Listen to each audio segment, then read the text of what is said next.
안녕하세요. 마음 쉼터에 오신 시청자 여러분. 오늘 들려드릴 이야기는 4살 딸아, 이가 늘 배가 아프다고 해서 몰래 병원에 데려갔더니 의사 선생님이 속삭였습니다. 아이에게 사탕을 준 사람은 짐승입니다. 당장 경찰에 신고하세요. 라는 한 어머니의 가슴 아픈 사연입니다. 쨍그랑 하고 부딪히는 유리잔 소리와 우렁찬 웃음소리가 아주버님의 으리으리한 대저택을 가득 메웠습니다. 오늘은 시댁 식구들이 몇 년 동안 애타게 기다려온 장손, 준우의 돌잔치가 열리는 날이었죠. 화려한 크리스탈 샹들리에가 산해진미로 가득한 상위를 눈부시게 비추고 있었습니다. 모두가 값비싼 옷을 차려입고는 마치 어린 황제처럼 높은 아기 의자에 앉아있는 포동포동한 준우 주위를 둘러싸고 있었습니다. 저는 그 누구의 눈에도 띄지 않는 가장 어두운 구석 테이블에 앉아 묽은 죽을 겨우 떠서 제 딸 소유리에게 먹여주려 애쓰고 있었죠. 제 딸은 올해 4살이지만 마치 2살배기처럼 깡마르고 파리했으며 커다란 눈에는 늘 불안과 슬픔이 가득했습니다. 소유리는 죽을 한 숟가락 겨우 넘기더니 이내 얼굴을 찌푸리며 배를 감싸 안고 작게 신음했습니다. 엄마, 배가 아파요. 가슴이 철렁 내려앉은 저는 아이의 가슴을 쓸어주며 잠시 밖으로 데리고 나가려 했습니다. 그때 메인 테이블에 앉아 계시던 시어머니의 차가운 목소리가 날아와 밝혔습니다. 시어머니는 준우를 안고 환한 얼굴로 자랑스럽게 말씀하셨죠. 아이고, 사돈어른들 좀 보세요. 우리 준우는 어쩜 이렇게 복스럽게 잘 먹고 잘 자는지 아주 똘똘 뭉쳤다니까요. 저기 민준이네 소유리하고는 완전 딴판이지. 쟤는 몇 년을 키워도 비실비실하니 쳐다만 봐도 팔자가 사나워진다니까. 모든 시선이 저와 소유리에게로 쏠렸습니다. 혀를 차는 소리, 동정하는 눈빛, 그리고 노골적인 비웃음까지 얼굴이 불타는 듯 화끈거렸습니다. 제 남편 민준이는 형님 옆에서 와인잔을 부딪히며 서 있다가 어머니의 말을 듣고는 저를 귀찮다는 듯 획 쳐다보더니 이내 아무 일 없다는 듯 다시 웃으며 대화를 이어갔습니다. 남편은 늘 저런 식이었습니다. 아내와 자식의 감정보다는 집안 어른들 앞에서의 체면이 훨씬 더 중요한 사람이었죠. 시어머니는 준우를 아기 침대에 내려놓고 제게 다가오셨습니다. 그리고는 비단저고리 주머니에서 조잡한 비닐에 쌓인 검붉은색 사탕 하나를 꺼내셨죠. 시어머니는 소유리 손에 사탕을 쥐어주며 달콤하게 말했지만 그 눈빛만은 얼음장처럼 차가웠습니다. 자, 이거 먹고 뚝 그쳐라. 오늘 내 사촌 오빠 좋은 날인데 재수없게 징징거려서 집안 분위기 망치지 말고. 소유리는 사탕을 받아들고는 눈을 살짝 빛냈습니다. 아이는 작은 목소리로 할머니에게 감사 인사를 하고는 껍질을 까서 바로 입에 넣었습니다. 배가 아프다는 아이에게 사탕을 주는 것이 마음에 걸렸지만 아이가 즐거워하는 모습을 보니 저도 모르게 입을 다물었습니다. 그래, 그래도 손녀라고 챙겨주시는 거겠지. 그냥 말투가 조금 거치실 뿐이야. 지난 4년간 저는 늘 그렇게 스스로를 위로해왔습니다. 하지만 그건 제 인생 최대의 착각이자 돌이킬 수 없는 어리석음이었습니다. 생일 축하 노래가 울려 퍼지고 모두가 잔을 높이 들며 축배를 외칠 때였습니다. 제 무릎에 앉아있던 소유리가 갑자기 몸을 뻣뻣하게 굳히며 배를 움켜쥐었습니다. 아이의 얼굴은 핏기 하나 없이 새파랗게 질려 있었죠. 아이는 비명 한 번 지르지 못했습니다. 그 대신 핏덩어리 같은 것들이 섞인 검고 끈적한 액체가 아이의 입에서 분수처럼 뿜어져 나왔습니다. 역한 냄새가 나는 그 액체는 바닥에 깔린 최고급 양탄자에 그대로 쏟아졌고 근처에 서 있던 고모님의 실크 원피스에도 튀었습니다.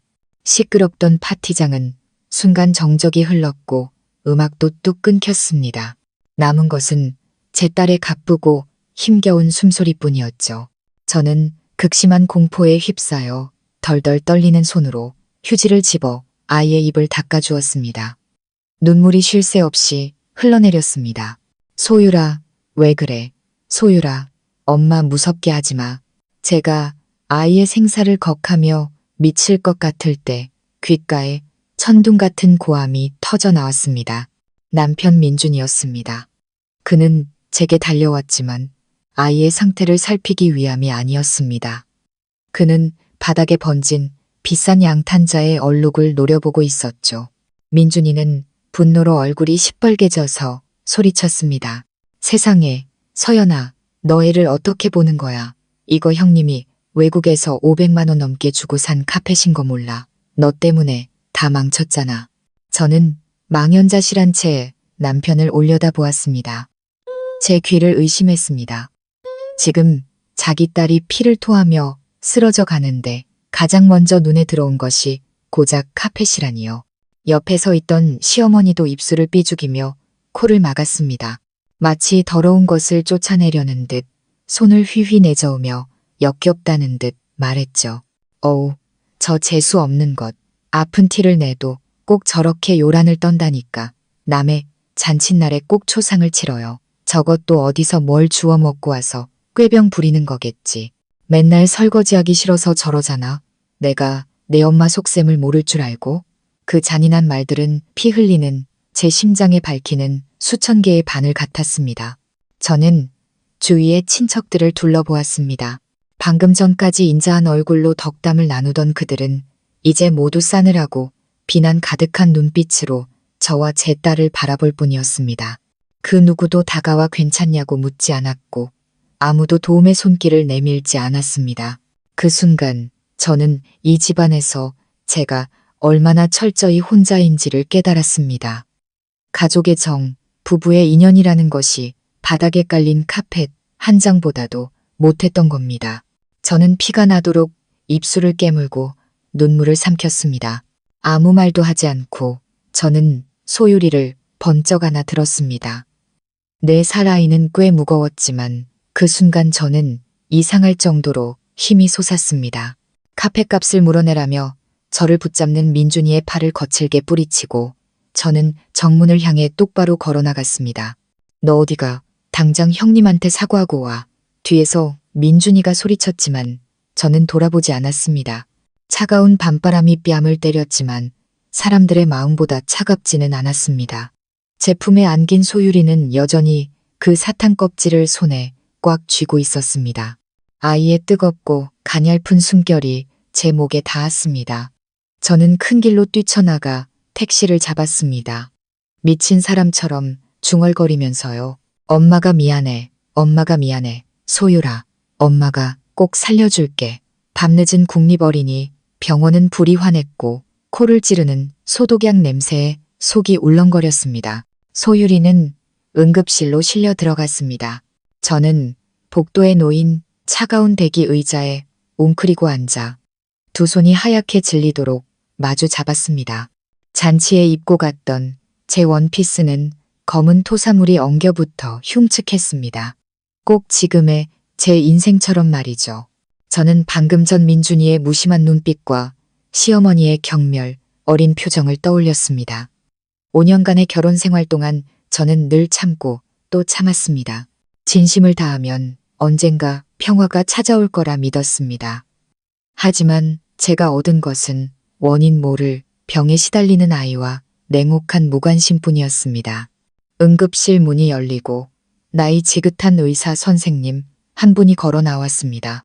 그의 표정은 너무나 심각해서 제 심장이 멎는 것 같았습니다. 저는 그에게 달려가 떨리는 목소리로 물었습니다. 선생님, 제 딸 아이가 괜찮은 건가요? 혹시 식중독인가요?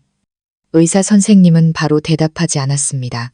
그는 두꺼운 안경 너머로 저를 쏘아보듯 날카롭게 쳐다보았습니다.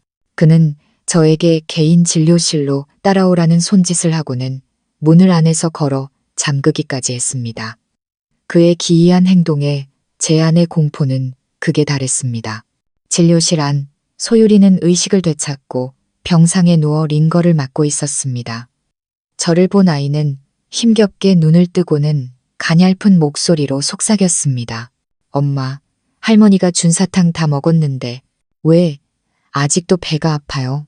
할머니가 이거 먹으면 엄마가 기뻐하고 아빠한테 혼나지도 않을 거라고 했는데 아이의 순진한 말은 제 심장을 도려내는 비수와도 같았습니다.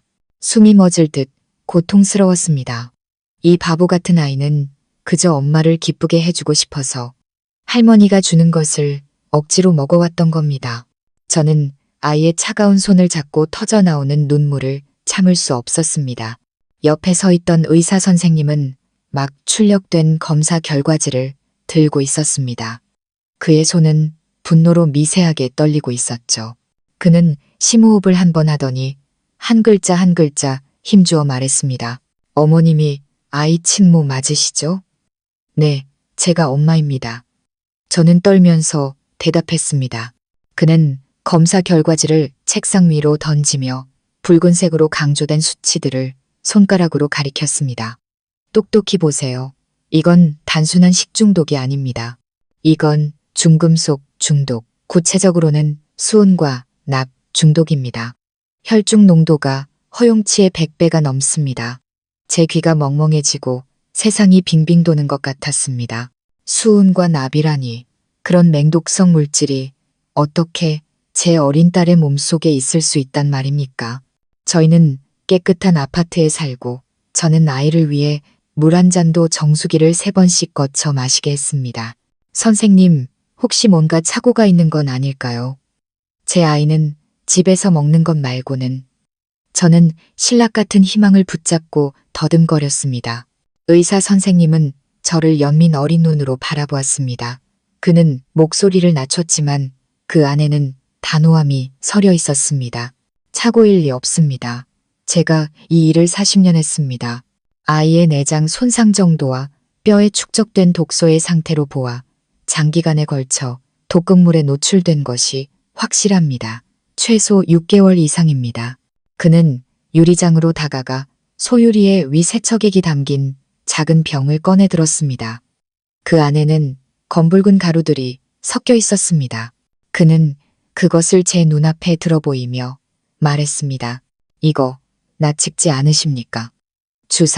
주사라는 겁니다. 예전 사람들이 부적을 쓰거나 미신적인 의식을 치를 때 쓰던 수은을 함유한 맹독성 광물이죠. 요즘엔 사람 잡는 물건이라 거의 쓰지 않는데 검붉은색 기억이 폭포수처럼 밀려왔습니다. 시어머니가 매일같이 피를 맑게 해주는 보약이라며 소유리에게 챙겨 먹이던 그 이상한 붉은색 사탕, 집안 대대로 내려오는 비방이라며 먹으면 얼굴에 혈색이 돌고 건강해진다고 했습니다. 저는 그 말을 믿었습니다. 세상에, 저는 그 말을 철석같이 믿었습니다. 시어머님이 아이에게 붉은색 사탕을 자주 주셨죠. 의사 선생님은 마치 제 생각을 읽은 듯 물었습니다. 그의 질문은 잔인한 확신과도 같았습니다. 저는 고개를 끄덕였습니다. 온몸이 사시나무처럼 떨리고 이가 딱딱 부딪혔습니다. 의사 선생님은 책상을 내리치며 분노에 찬 목소리로 외쳤습니다. 이걸 4살 아이에게 매일 먹인 자는 사람이 아니라 짐승입니다. 그 할머니는 지금 가장 느리고 고통스러운 방식으로 손녀를 죽이고 있는 겁니다.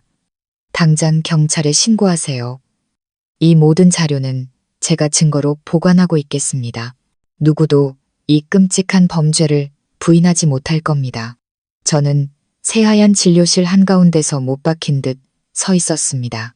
등골을 타고 오르는 냉기에 숨을 쉴 수조차 없었습니다. 제가 어머니라고 부르던 사람이, 매일 웃으며 얼굴을 마주하던 그 사람이 자신의 친손녀를 독살하려 한 범인이었습니다. 그렇다면 남편 민준이는, 그는 이 사실을 알고 있었을까요? 아니면 그 역시 저처럼 속고 있었던 걸까요? 섬뜩한 생각에 몸서리쳤지만 저는 애써 그 생각을 지웠습니다. 아무리 호랑이라도 제 새끼는 잡아먹지 않는 법이니까요. 그가 아무리 무심해도 그렇게까지 잔인할 리는 없다고 믿고 싶었습니다. 저는 떨리는 손으로 민준이에게 전화를 걸었습니다. 길게 이어지는 통화 연결음이 이미 끊어질 듯 팽팽한 제 신경을 잡아당기는 것 같았습니다. 3번째 시도 만에 그가 전화를 받았습니다. 잔치 자리의 시끄러운 음악 소리와 함께 잔뜩 짜증이 섞인 목소리가 들려왔습니다. 너 또 왜 그래? 서연아. 멀쩡히 있다가 갑자기 애 데리고 나가버리면 어떡해. 나까지 집안 어른들 앞에서 얼굴 못 들게 만들 셈이야. 저는 터져 나오는 울음을 간신히 참으며 공포에 질린 목소리로 말했습니다. 당신 빨리 어린이 병원으로 와줘요. 소율이가 급성 맹장염이래요. 지금 바로 수술해야 한다는데 내가 돈이 모자라. 저는 거짓말을 할 수밖에 없었습니다. 중독 사실을 말했다간 그가 어떻게든 이 일을 덮으려 하거나 시간을 끌 것이 분명했기 때문입니다. 수화기 너머는 잠시 침묵이 흘렀고 이내 길고 깊은 한숨 소리가 선명하게 들려왔습니다. 또 돈, 또 병원. 내 팔자는 왜 이렇게 사나운지. 너희 모녀는 정말 내 인생의 빚더미야. 기다려. 어른들께 술 한 잔 올리고 있으니까. 그는 전화를 툭 끊어버렸습니다. 저는 힘없이 팔을 늘어뜨렸습니다. 까맣게 변한 휴대폰 화면을 보는데 마음이 차갑게 식어버렸습니다. 딸이 응급 상황에 놓여 생사가 불투명한데 아비라는 사람은 그것을 인생의 빚더미라고 말하고 있었습니다. 저는 눈물을 닦고 병실로 돌아가 아이의 손을 잡고 고통 속에서 남편을 기다렸습니다. 1시간이 거의 다 되어서야 민준이가 나타났습니다. 그는 잔뜩 불쾌한 표정으로 들어섰고 역한 술 냄새가 진동했습니다. 그는 잠든 소율이를 힐끗 보더니 제게 투덜거렸습니다. 맹장염 가지고 뭘 그렇게 호들갑이야. 수술비 얼마나 나왔는데. 어서 내고 가게. 한창 좋은 분위기 다 깨졌잖아. 저는 더 이상 일말의 희망도 없는 눈으로 남편을 바라보았습니다. 그저 차가운 탐색의 시선만이 남아있을 뿐이었습니다. 이거 수납 창고 가서 먼저 내. 나는 애 링거 바늘 빠질까봐 손잡고 있어야 하니까. 민준이는 수납 용지를 낚아채듯 받아들고는 욕설을 몇 마디 중얼거리더니 밖으로 나갔습니다. 저는 그의 모습이 복도 끝으로 사라지는 것을 기다렸다가 조심스럽게 아이의 손을 놓고 간호사에게 부탁했습니다. 선생님, 잠시만 아이 좀 봐주세요. 화장실 좀 다녀오겠습니다. 저는 민준이의 뒤를 몰래 쫓았습니다. 예상대로 그는 1층 수납 창구로 바로 가지 않았습니다. 그는 복도 끝에 있는 인적 드문 비상계단으로 향했습니다. 저는 조심스럽게 다가가 살짝 열린 무거운 철문 뒤에 몸을 숨겼습니다. 심장이 미친 듯이 뛰었습니다. 민준이의 목소리가 들려왔습니다. 더 이상 술에 취한 혀 꼬부라진 소리가 아니었습니다. 그의 목소리는 놀라울 정도로 냉정하고 다급했습니다. 어머니, 저예요. 잘 들으세요. 소율이 입원했어요. 그냥 배탈이 아니에요. 의사들이 혈액 검사를 하고 있는데 아무래도 뭔가를 의심하는 것 같아요. 저는 숨을 죽이고 문틈에 귀를 바싹 갖다 댔습니다. 동시에 휴대폰 녹음 버튼을 눌렀습니다. 민준이의 목소리는 더 낮아졌지만 고요한 계단 안에서는 마치 망치 소리처럼 크게 울렸습니다. 지금 당장 안방으로 가셔서 침대 밑에 있는 붉은 가루가 든 병, 변기에 다 쏟아버리고 물 내리세요. 흔적도 없이 없애버리세요. 제가 어떻게든 빨리 퇴원시킬 테니까 오래 입원하게 두진 않을 거예요. 서두르세요. 어머니, 손에 들고 있던 휴대폰을 떨어뜨릴 뻔했습니다. 그는 알고 있었습니다. 모든 것을 알고 있었습니다. 자기 어머니가 딸에게 그 맹독성 가루를 먹이고 있다는 사실을 알면서도 막지 않았습니다. 심지어 딸의 목숨이 경각에 달린 지금 아이를 구하는 대신 그 독약병을 지키는 것을 선택한 겁니다. 그 순간 제가 가졌던 사랑, 존경, 그리고 남아있던 일말의 부부의 정까지 물거품처럼 산산이 부서져 내렸습니다. 한때 제 모든 것이었던 남자는 사실 사람의 탈을 쓴 악마이자 제 딸을 죽이려 한 공범이었습니다. 저는 녹음을 중단하고 벽에 등을 기댄 채 주저앉았습니다. 눈물이 비 오듯 쏟아졌지만 소리는 내지 않았습니다. 목구멍까지 차오르는 절규를 참기 위해 피가 나도록 입술을 깨물었습니다. 지금 약해지면 안 돼. 내 딸은 이제 나밖에 기댈 사람이 없어. 저는 일어서서 눈물을 닦고 온매무새를 가다듬었습니다. 그리고 비상계단 문을 등지고 섰습니다. 그 눈빛은 강철처럼 차갑고 단단했습니다. 이 순간부터 저 남자는 더 이상 내 남편이 아니다. 그는 나의 적이며 나는 적에게 결코 자비를 베풀지 않을 것이다. 저는 민준이가 올라오기 전에 병실로 돌아왔습니다. 잠시 후 그가 들어왔습니다. 어머니가 모든 것을 처리했을 거라 생각했는지 그의 표정은 한결 누그러져 있었습니다. 그는 수납 영수증을 테이블 위에 던지며 가식적인 목소리로 말했습니다. 처리됐어. 수술은 언제 한대? 에이, 그냥 집에 데려가자. 병원비만 비싸고 어머니가 지어주는 한약보다 효과가 있겠어? 한약이라는 두 글자를 듣는 순간 제 안에 피가 들끓었습니다. 하지만 저는 연기해야 했습니다. 시간을 벌기 위해 아무것도 모르는 아내 역할을 완벽하게 해내야 했습니다. 저는 걱정스러운 표정을 지어 보이며 말했습니다. 오늘 밤은 경과를 지켜봐야 한대요. 당신 집에 가서 애 옷이랑 얇은 이불 좀 가져다 줄래요? 여긴 에어컨 때문에 추워서 소율이가 집 이불 냄새가 나야 잠을 잘 자거든요. 민준이는 귀찮은 기색이 역력했지만 이내 고개를 끄덕였습니다. 유나는 알았어. 갔다 올게. 애 잘 보고 있어. 더 이상 일 만들지 말고. 그의 뒷모습이 사라지는 것을 보며 저는 안도의 한숨을 내쉬고는 즉시 누군가에게 전화를 걸었습니다. 그녀는 바로 김 여사님이었습니다.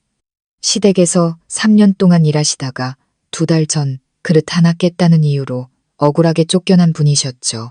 김 여사님은 정직하고 마음이 따뜻해서 소율이를 친손녀처럼 아껴주셨습니다. 그분이 떠나시던 날 소율이는 눈이 퉁퉁 붓도록 울었고 아주머니는 제 손에 시골 달걀 몇 개를 쥐어주시며 아이를 잘 살피라고 신신당부하셨습니다. 그때는 그 말의 의미를 몰랐는데 이제와 생각하니 제가 너무나 무심했습니다. 한참 만에 전화가 연결되었습니다. 수화기 너머로 김 여사님의 떨리는 목소리가 들려왔습니다. 여보세요, 서연 씨. 이 밤중에 웬일이에요? 혹시 우리 소율이한테 무슨 일이라도 생겼어요? 그 걱정 어린 목소리에 저는 참았던 울음을 터뜨리고 말았습니다. 아주머니, 소율이가 누가 소율이한테 독을 먹였어요. 아주머니, 저희 모녀 좀 살려주세요. 수화기 너머는 잠시 침묵이 흘렀고 이내 김 여사님의 경악에 찬 목소리가 터져 나왔습니다. 세상에, 그럴 줄 알았어. 내가 그 노인네를 진작부터 의심했다니까. 일단 진정하고 내 말 잘 들어요. 김 여사님은 가쁜 숨을 몰아쉬며 이야기를 시작했습니다. 예전에 그 집에서 일할 때 제가 없는 틈을 타 시어머니가 붉은 가루를 빻아 소율이의 우유나 죽에 몰래 섞는 것을 여러 번 목격했다고 했습니다. 그게 뭐냐고 물으면 시어머니는 눈을 부라리며 집안 대대로 내려오는 보약이라고 소리치며 함구시켰다고요. 김 여사님은 겁이 났지만 아이가 걱정되어 한 번은 시어머니가 한눈 파는 사이 그 사탕 하나와 가루 조금을 손수건에 몰래 싸두었다고 했습니다. 그걸 서연 씨한테 보여주려고 했는데 그럴 틈도 없이 쫓겨났지 뭐예요. 그 노인네가 해코지할까봐 무서워서 말도 못하고 그 손수건 아직 가지고 있어요. 이사 온 원룸 옷장 밑바닥 바느질 상자 안에 고이 숨겨뒀어요. 제 심장이 격렬하게 뛰기 시작했습니다. 바로 이거다. 이것이야말로 민준이와 그의 어머니가 결코 없앨 수 없는 살아있는 증거였습니다. 저는 다급하게 말했습니다. 아주머니, 제발 그것 좀 잘 보관해 주세요. 제가 지금 바로 친구를 보낼 테니 아주머니를 모시고 그 상자를 가지고 와달라고 할게요. 절대 다른 사람에게 주시면 안 돼요. 걱정 말아요. 내 이 늙은 목숨을 걸고서라도 소율이를 위해 증언할 테니 가여운 것, 그 어린 것이 무슨 죄라고 이런 고생을 하는지. 김 여사님은 흐느꼈습니다. 저는 전화를 끊고 즉시 변호사로 일하는 대학 동기 지훈이에게 전화를 걸었습니다. 저는 상황을 빠르게 요약하고 단호하게 말했습니다. 지훈아, 내가 보내는 주소로 가서 김 여사님, 모시고 증거물 챙겨서 바로 경찰서로 와줘. 나 지금 바로 신고할 거야. 서둘러야 해. 그 인간이 집에 있는 증거를 다 없애기 전에 지훈이는 긴 말하지 않았습니다. 그저 짧게 대답했죠. 바로 갈게. 너는 병원에서 소율이 잘 지키고 있어. 조심해. 저는 휴대폰을 꽉 쥐고 칠흑같이 어두운 창밖을 바라보았습니다. 이제 진짜 전쟁이 시작되었습니다. 제게는 더 이상 물러설 곳도 물러설 마음도 없었습니다. 오늘 밤 반드시 사람의 탈을 쓴 저 악마들의 가면을 벗겨내고야 말겠습니다. 저는 경찰서 조사실에 앉아 여전히 떨리는 손으로 검사 결과지와 방금 녹음한 파일을 제출했습니다. 사안의 중대성과 명백한 초기 증거를 바탕으로 그날 밤 즉시 긴급 압수수색 영장이 발부되었습니다. 저는 동행을 요청했습니다. 그들의 추악한 민낯이 드러나는 순간을 제 두 눈으로 직접 보고 싶었습니다. 경찰차 사이렌이 밤의 정적을 가르며 민준이네 집으로 향했습니다. 우리가 들이닥쳤을 때 눈앞에 펼쳐진 광경은 제 예상과 정확히 일치했지만 그럼에도 불구하고 소름 끼치는 혐오감을 불러일으켰습니다.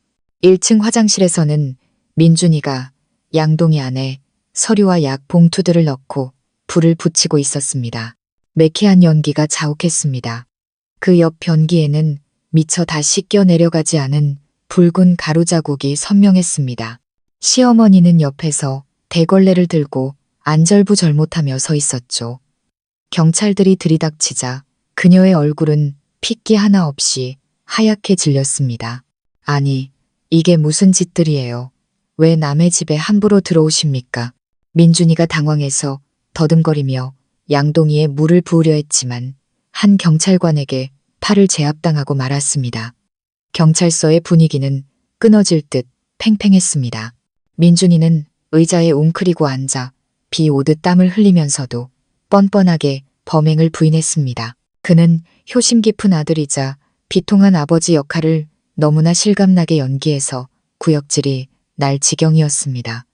그는 울먹이며 말했습니다. 경찰관님, 정말 억울합니다. 저희 어머니가 연세가 많으셔서 귀가 어두우세요. 애들 허약한데 좋다는 민간요법이 있다고 해서 사오신 것뿐입니다. 손녀를 얼마나 아끼시는데 세상에 어느 할머니가 친손녀를 해치겠습니까? 제가 태운 건 그냥 부적 같은 미신적인 것들이에요. 아내가 알면 어머니한테 뭐라고 할까봐 그런 겁니다. 시어머니도 옆에서 머리를 풀어헤치고 아들의 장단에 맞춰 구슬프게 울부짖었습니다. 맞아요, 경찰 아저씨. 이 늙은이가 죽을 날이 머지않았는데 그저 손주 건강하게 자라는 것만 바랐지요. 소율이가 하도 비실거려서 안쓰러운 마음에 시골 용하다는 분한테 약을 좀 지어온 것뿐이에요. 그 약에 독이 있는 줄은 꿈에도 몰랐어요. 이 무지한 늙은이를 용서해 주세요. 모자가 번갈아 가며 무지와 사랑 탓으로 모든 책임을 돌리는 모습을 보며 제 몸에 피가 차갑게 식는 것을 느꼈습니다. 만약 그 녹음 파일이 없었다면, 의사 선생님의 기지가 없었다면 그들은 완벽하게 죄를 벗어 던지고 제 딸은 그 위선적인 사랑 속에서 서서히 죽어갔을 겁니다. 바로 그때 지훈이가 김 여사님과 함께 들어왔습니다. 지훈이의 손에는 조심스럽게 봉인된 낡은 쇠 바느질 상자가 들려 있었습니다. 김 여사님은 시어머니를 보자마자 손가락질하며 분노에 찬 목소리로 외쳤습니다.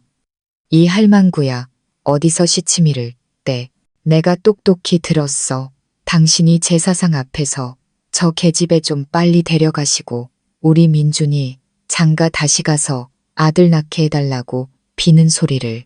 시어머니는 귀신이라도 본 듯 얼굴이 새하얘졌고 민준이는 책상에 머리를 밟고 고개를 들지 못했습니다. 저는 자리에서 일어나 민준이 앞으로 다가갔습니다.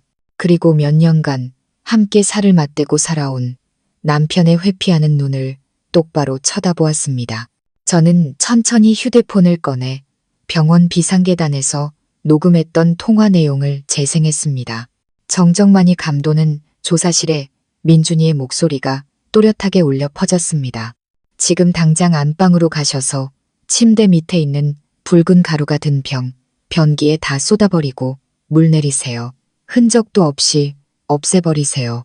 녹음이 끝나자 민준이의 얼굴은 잿빛으로 변했습니다. 비겁한 남자와 잔혹한 어머니의 서투른 연극은 그렇게 막을 내렸습니다. 저는 그를 보며 쓰디쓴 조소를 지었습니다. 어머니가 정신이 오락가락하신다고요? 그럼 이 녹음 파일에서 어머니께 증거인멸을 지시하는 사람은 대체 누구죠? 빼도 박도 못할 증거들.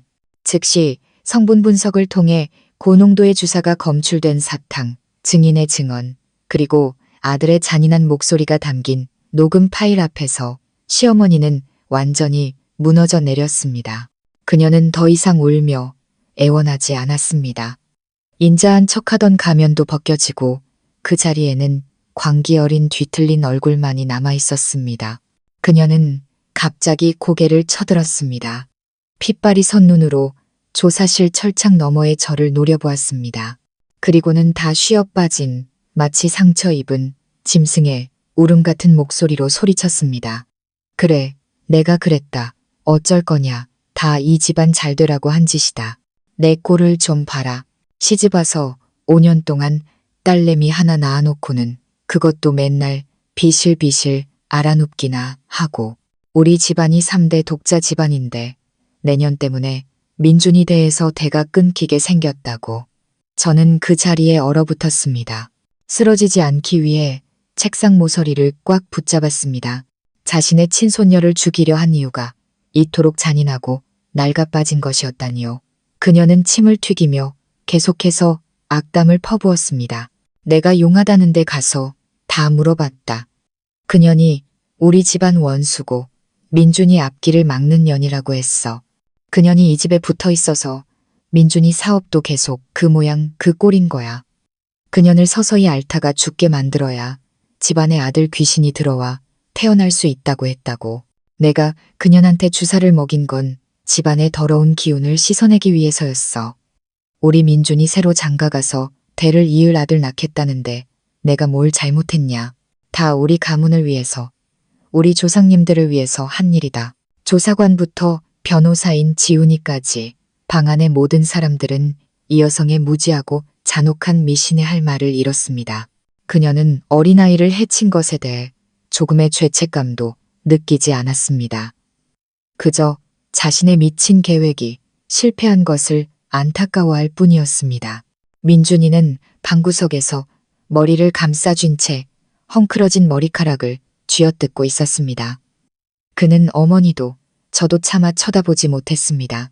그 비겁한 모습은 시어머니의 광기보다 더 역겨웠습니다. 저는 철창 가까이 다가가 그녀의 눈을 똑바로 마주했습니다. 제 목소리는 이상할 정도로 차분했지만 그 안에서는 증오의 불길이 타오르고 있었습니다. 대를 이을 손자가 그렇게 원이셨어요? 제 딸이 재수 없는 원수라고요? 좋아요. 오늘 제가 그 소원 들어드리죠. 저는 민준이를 돌아보며 미리 서명해둔 이혼 서류를 그의 앞에 던졌습니다. 도장 찍어. 이제부터 소율이는 당신 집안 사람이 아니야. 내 딸이야. 오직 나만의 딸. 당신네 집안은 그 대단한 장손 타령이나 하면서 감옥에서 썩어 가시지. 그 말을 들은 시어머니는 길길이 날뛰었습니다. 저를 붙잡으려 철창으로 달려들었지만 경찰에게 제지당했죠. 네가 감히, 너는 우리 집 며느리야. 내 손주는 우리 집 핏줄이라고 내년 마음대로 데려갈 수 없어. 저는 그녀의 미친 절규를 뒤로하고 돌아섰습니다. 조사실을 나오며 칠흑 같은 밤하늘을 올려다보고 깊은 숨을 내쉬었습니다. 차가운 공기가 폐부 깊숙이 파고들었습니다. 다시 눈물이 흘렀지만 이번에는 해방감의 눈물이었습니다. 비록 끔찍했지만 진실을 알게 되었고 무엇보다 사람의 탈을 쓴 악마들의 소나기에서 제 딸을 지켜냈으니까요. 법적 싸움은 이제 시작이었지만 저는 결코 물러서지 않을 것을 알았습니다. 소율이를 위해서 저는 강철 같은 엄마가 될 것입니다. 의사 선생님으로부터 소율이가 첫 고비를 넘겼다는 소식을 듣자마자 저는 법원에 이혼 소장을 제출했습니다. 사건 소식은 빠르게 퍼져나갔지만 저를 가장 역겹게 만든 것은 시어머니의 잔혹함이 아니라 민준이의 태도였습니다. 그는 병원으로 달려왔지만 아버지로서의 죄책감이 아니라 막다른 길에 몰린 자의 분노를 품고 있었습니다. 민준이는 제가 밤새 간호하고 있는 회복실로 쳐들어왔습니다. 그는 애써 목소리를 낮췄지만 그 안에는 분노가 가득했습니다. 서연아, 너 지금 무슨 짓을 하는 거야? 우리 집안 사람들 다 죽일 셈이야. 어머니는 이미 구속됐잖아. 뭘 더 바라서 이혼 소송까지 해? 저는 눈앞에 서 있는 남자를 바라보았습니다. 구겨진 셔츠와 잠 못 자, 퀭한 눈. 하지만 그 어디에서도 병상에 누운 딸을 향한 안타까움은 찾아볼 수 없었습니다. 그는 오직 자신의 헛된 명예와 안위만을 걱정하고 있었습니다. 저는 아이의 작은 손을 꼭 잡은 채 차갑게 대답했습니다. 나는 내 딸이 살기를 바라. 살인자 집안인 당신 내 가족과 모든 연을 끊고 싶어.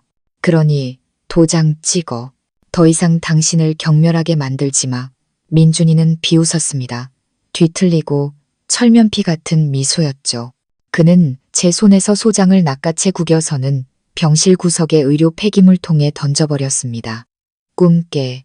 절대 이혼 안 해줘. 네가 뭔데 지금 이혼을 요구해? 내가 이렇게 어려울 때 나 버리고 다른 놈 만나러 가려는 거지? 그의 뻔뻔함에 피가 거꾸로 솟는 것 같았습니다. 그는 제 얼굴에 바싹 다가와 담배 냄새와 위협이 섞인 숨을 내뿜었습니다. 네가 계속 이런 식으로 나오면 나도 널 허위사실 유포랑 아동방임으로 맞고소할 거야. 네가 산후우울증 때문에 정신이 온전치 않다고 법원에 말할 거라고. 그때 가서 누가 양육권을 뺏기게 될지 한번 보자. 저는 그를 바라보았습니다. 한때 사랑했던 남편이 아니라 낯설고 흉측한 괴물을 보는 것 같았습니다. 저는 담담하게 휴대폰을 꺼내 천장에 달린 CCTV의 깜빡이는 붉은 불빛을 가리켰습니다. 계속 연기해봐, 민준 씨. 법원에서 아주 좋아하겠네. 자기 엄마한테 독살당할 뻔한 딸의 병상 앞에서 아내를 협박하는 아버지의 모습. 아주 볼만하겠어. 민준이는 CCTV를 올려다보더니 얼굴색이 급격히 변했습니다. 시뻘겋던 얼굴이 새하얗게 질렸죠. 그는 몇 걸음 물러서서 저를 손가락질했지만 아무 말도 하지 못하고 분을 사귀지 못한 채 돌아서 나가버렸습니다. 그의 뒷모습을 보며 저는 이 싸움이 이제 막 시작되었으며 단 한순간도 약해져서는 안 된다는 것을 알았습니다. 다음 날 아침 지훈이가 다급한 목소리로 전화를 걸어왔습니다. 충격적이지만 그리 놀랍지는 않은 소식이었습니다. 지훈이가 말했습니다. 서연아, 마음 단단히 먹어. 민준이가 재산 빼돌리고 있어.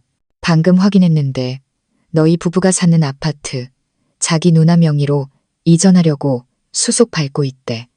저는 그 자리에 얼어붙었습니다. 손에 들고 있던 죽 숟가락이 그릇 위로 떨어지며 쨍하는 소리를 냈습니다. 그 아파트는 우리 부부의 피땀이 섞여 있었지만 대부분은 결혼할 때 저희 부모님이 보태주신 돈과 제가 몇 년간 악착같이 모은 돈으로 마련한 것이었습니다. 그는 이미 자신의 퇴로를 마련해 두고 있었던 겁니다. 자기 가족의 돈주머니를 지키기 위해 저와 제 딸을 길거리로 내쫓을 준비를 하고 있었던 거죠. 그뿐만이 아니었습니다. 지훈이는 청천벽력 같은 소식을 하나 더 전했습니다. 내 명의로 된 자동차도 중고차 사이트에 헐값으로 급매물로 내놨어. 현금이 필요한 거야, 서연아. 시어머니 합의금이나 변호사 비용으로 쓰려는 거겠지. 저는 분노로 온몸이 떨렸습니다. 배신감이 극에 달했습니다. 지난 5년간 저는 그의 월급에 단 한 번도 관여한 적이 없었습니다. 그가 큰일을 위해 어머니께 맡겨둔다고 했을 때도 저는 그를 믿었습니다. 집안 생활비, 아이 기저귀값, 경조사비까지 모든 것이 제 월급에서 나갔습니다. 그런데 이제 와서 마지막 남은 공동재산마저 제 딸을 죽이려 한 사람을 구하기 위해 가로채려 하다니요. 저는 심호흡을 하며 최대한 평정심을 유지하려 애썼습니다. 지훈아, 즉시 법원에 부부 공동재산 처분 금지, 가처분 신청 좀 해줘. 모든 재산 동결시키고 어떤 형태로든 명예 이전 못하게 막아줘. 집 살 때 돈이 내 계좌에서 나간 은행 거래 내역서 바로 보내줄게. 알았어. 바로 처리할게. 걱정 마. 법이 그렇게 호락호락하지 않아. 지훈이가 저를 안심시켰습니다. 저는 전화를 끊고 약에 취해 잠든 소율이를 바라보았습니다. 아이의 듬성듬성한 머리카락을 쓸어주는데 가슴이 미어졌습니다. 사람들은 정이 끝나도 의리는 남는다고 했습니다.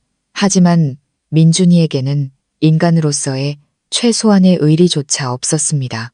그는 어머니의 죄를 덮기 위해 너덜너덜해진 가문의 명예를 지키기 위해 차를 팔고 집을 팔고 심지어 제 딸의 미래까지 팔아넘길 준비가 되어 있었습니다. 저는 민준이에게 짧고 단호한 문자 메시지를 보냈습니다. 집이랑 차, 법원에서 가압류 들어갔어. 하나라도 건드렸다간 재산은 익주로 추가 고소할 거야. 당신까지 어머니랑 같이 감옥 가고 싶지 않으면 나 더 이상 자극하지 마. 메시지를 보내고 저는 휴대폰을 꺼버렸습니다. 더 이상 어떤 변명도 듣고 싶지 않았습니다. 이 순간부터 저는 모든 것을 되찾을 것입니다. 돈에 욕심이 있어서가 아니었습니다. 제 돈 단 1원이라도 제 딸에게 독을 먹인 그 괴물을 구하는데 쓰이게 할 수는 없었기 때문입니다. 중금속 해독 치료는 제가 겪어본 중 가장 끔찍한 시간이었습니다. 의사 선생님은 과정이 매우 고통스러울 것이라고 미리 말해주었지만 아이가 고통에 몸부림치는 것을 직접 보니 창자가 끊어지는 아픔이 무엇인지 알 수 있었습니다. 몸에 들어간 약물은 소율이의 작은 몸에 격렬한 거부 반응을 일으켰습니다. 아이는 위에까지 모두 토해냈고 근육 경련이 올 때마다 손발이 뒤틀렸습니다. 아이는 애끓는 비명을 질렀습니다. 엄마, 아파요. 엄마, 살려주세요. 이제 사탕 안 먹을래요. 할머니, 제발 사탕 먹지 말라고 해주세요. 고통 속에서 내뱉는 아이의 잠꼬대는 수천 개의 바늘이 되어 제 심장을 찔렀습니다. 저는 아이를 꽉 껴안았습니다. 아이의 손톱이 제 살을 파고들어 피가 맺혔습니다. 제 눈물은 아이의 땀과 뒤섞여 베개를 흠뻑 적셨습니다. 이 고통을 제가 대신 짊어질 수만 있다면, 어리석었던 과거의 저로 돌아가 제 뺨을 후려칠 수만 있다면 회복실의 밤은 영원처럼 길었습니다. 기계에 삐 하는 소리는 차갑게 울렸고 소독약 냄새에 숨이 막혔습니다. 저는 침대 옆에 앉아 주삿바늘 자국으로 멍든 아이의 작은 손을 잡았습니다. 제 마음은 점점 무뎌졌고 슬픔은 돌처럼 단단한 징으로 변해갔습니다. 저는 파리하고 헬쑥해진 딸의 얼굴을 보며 마음속으로 굳게 맹세했습니다. 나는 절대로 용서하지 않을 것이다. 그들이 무릎 꿇고 피가 나도록 빌어도 죽었다 살아나도 나는 결코 용서하지 않겠다. 가끔 소율이가 정신을 차릴 때면 아이는 눈물이 그렁그렁한 눈으로 저를 보며 속삭였습니다. 엄마, 아빠는 어디 갔어요? 왜 아빠는 나 보러 안 와요? 내가 고모부 카펫 더럽혀서 아빠가 화난 거예요. 아이의 순진한 질문에 저는 터져나오는 울음을 삼키기 위해 고개를 돌려야 했습니다. 저는 차마 아이에게 말할 수 없었습니다. 내 아빠는 지금 차를 팔고 엄마의 죄를 덮어줄 변호사를 구하고 너를 이렇게 만든 할머니를 빼내기 위해 바쁘다고 말입니다. 저는 아이를 보며 돌아섰습니다. 스디쓴 미소가 지어졌습니다. 아빠는 멀리 출장 가셨어. 여기엔 엄마가 있으니까 괜찮아. 우리 둘만 있으면 돼. 아무도 필요 없어. 우리 소율이는 얼른 낫기만 하면 돼. 엄마가 너 데리고 아주 멀리 아무도 널 아프게 하지 않는 곳으로 갈게. 그 하얀 밤들 속에서 민준이를 향한 제 사랑은 완전히 죽어버렸습니다. 딸의 고통이라는 불길 속에서 제가 되어 사라졌습니다. 남은 것은 상처투성이 심장을 가진 한 엄마뿐이었습니다. 연약한 새끼를 지키기 위해 기꺼이 맹수가 될 준비가 된 엄마 말입니다. 법적 절차는 시간이 걸리고 시댁의 뻔뻔함을 막기에는 역부족이라는 것을 깨달은 저는 여론의 힘을 빌려 정의를 되찾기로 결심했습니다. 저는 기자로 일하는 친구에게 연락해 병원 진료 기록 전체와 수은 및 주사 양성 반응이 나온 검사 결과 그리고 민준이가 어머니에게 증거 인멸을 지시하는 녹음 파일을 모두 넘겼습니다. 다음 날 아침 충격적인 제목의 장문 기사가 주요 언론사 홈페이지 메인을 장식했고 순식간에 SNS를 통해 퍼져나갔습니다. 충격. 손주 낳으려는 미신 때문에 4살 손녀에게 맹독성 주사 먹인 시어머니, 친아들은 범행 은폐에만 급급. 이 기사는 아동학대 문제에 민감한 여론에 터진 원자폭탄과도 같았습니다. 수천 건의 공유, 수만 개의 분노에 찬 댓글이 폭포수처럼 쏟아졌습니다. 네티즌들은 순식간에 민준이네 가족의 신상을 파헤쳤습니다. 시어머니와 민준이의 사진이 온갖 끔찍한 저주와 함께 인터넷에 퍼졌습니다. 제 휴대폰이 미친 듯이 울렸습니다. 민준이었습니다. 저는 액정에 뜬 이름을 보고 차갑게 웃으며 전화를 받았습니다. 그리고 녹음을 위해 스피커폰으로 전환했죠. 수화기 너머로 민준이의 광기 어린 고함이 터져 나왔습니다. 너 미쳤어, 서연아? 인터넷에 그딴 걸 왜 올려? 오늘 아침 우리 회사 주가가 폭락하고 거래처에서 계약 다 취소한 거 알아? 너 나 죽이려고 작정했어? 저는 얼음장처럼 차가운 목소리로 담담하게 대답했습니다. 맞아. 나는 당신의 그 헛된 명예를 죽이고 싶어. 당신이 당신 엄마의 살인 행위를 덮어주었으니 나는 겨우 당신 밥그릇 좀 깨뜨렸을 뿐이야. 우리 소율이가 겪은 고통에 비하면 아무것도 아니지. 너는 악마야. 독사 같은 년. 민준이는 공포와 분노에 찬 목소리로 소리쳤습니다. 저는 그의 말을 끊었습니다. 악마? 당신 어머니에 비하면, 당신의 그 무심함에 비하면 나는 아직 성인군자야. 당신은 회사를 걱정하고 당신 돈을 걱정하지만 나는 내 딸 목숨만 걱정할 뿐이야. 온 세상 사람들에게 손가락질 받는 기분이 어떤지 이제부터 천천히 즐겨봐. 저는 전화를 끊고 그의 번호를 차단했습니다. 저는 이 공격이 민준이의 급소를 정확히 찔렀다는 것을 알았습니다. 체면과 돈을 목숨처럼 여기는 그에게 사회적 지탄과 경력의 상실은 죽음보다 더한 고통일 테니까요. SNS에서는 민준이의 회사를 향한 불매운동이 걷잡을 수 없이 번졌습니다. 한때 그를 존경하고 따르던 사람들은 이제 그를 경멸하며 손가락질했습니다. 그는 잔칫날 저와 제 딸이 겪어야 했던 고립되고 멸시받는 기분을 비로소 맛보기 시작했습니다. 여론의 폭풍은 온라인상의 비난에서 그치지 않았습니다. 그것은 현실 세계로 스며들어 민준이가 그토록 자랑스러워하던 경력에 치명타를 날렸습니다. 다음 날 아침 저는 지훈이로부터 민준이의 회사 이사회가 긴급 소집되었다는 소식을 들었습니다. 불리한 증거를 다수 확보한 아내로서 저는 남편의 결말이 이미 정해졌음을 직감했습니다. 예상대로 정오 무렵 민준이에게서 전화가 왔습니다. 이번에는 어제와 같은 분노의 고함이 아니었습니다. 실패자의 떨리고 원망 가득한 목소리였죠. 서연아, 이제 만족해? 나 해고당했어.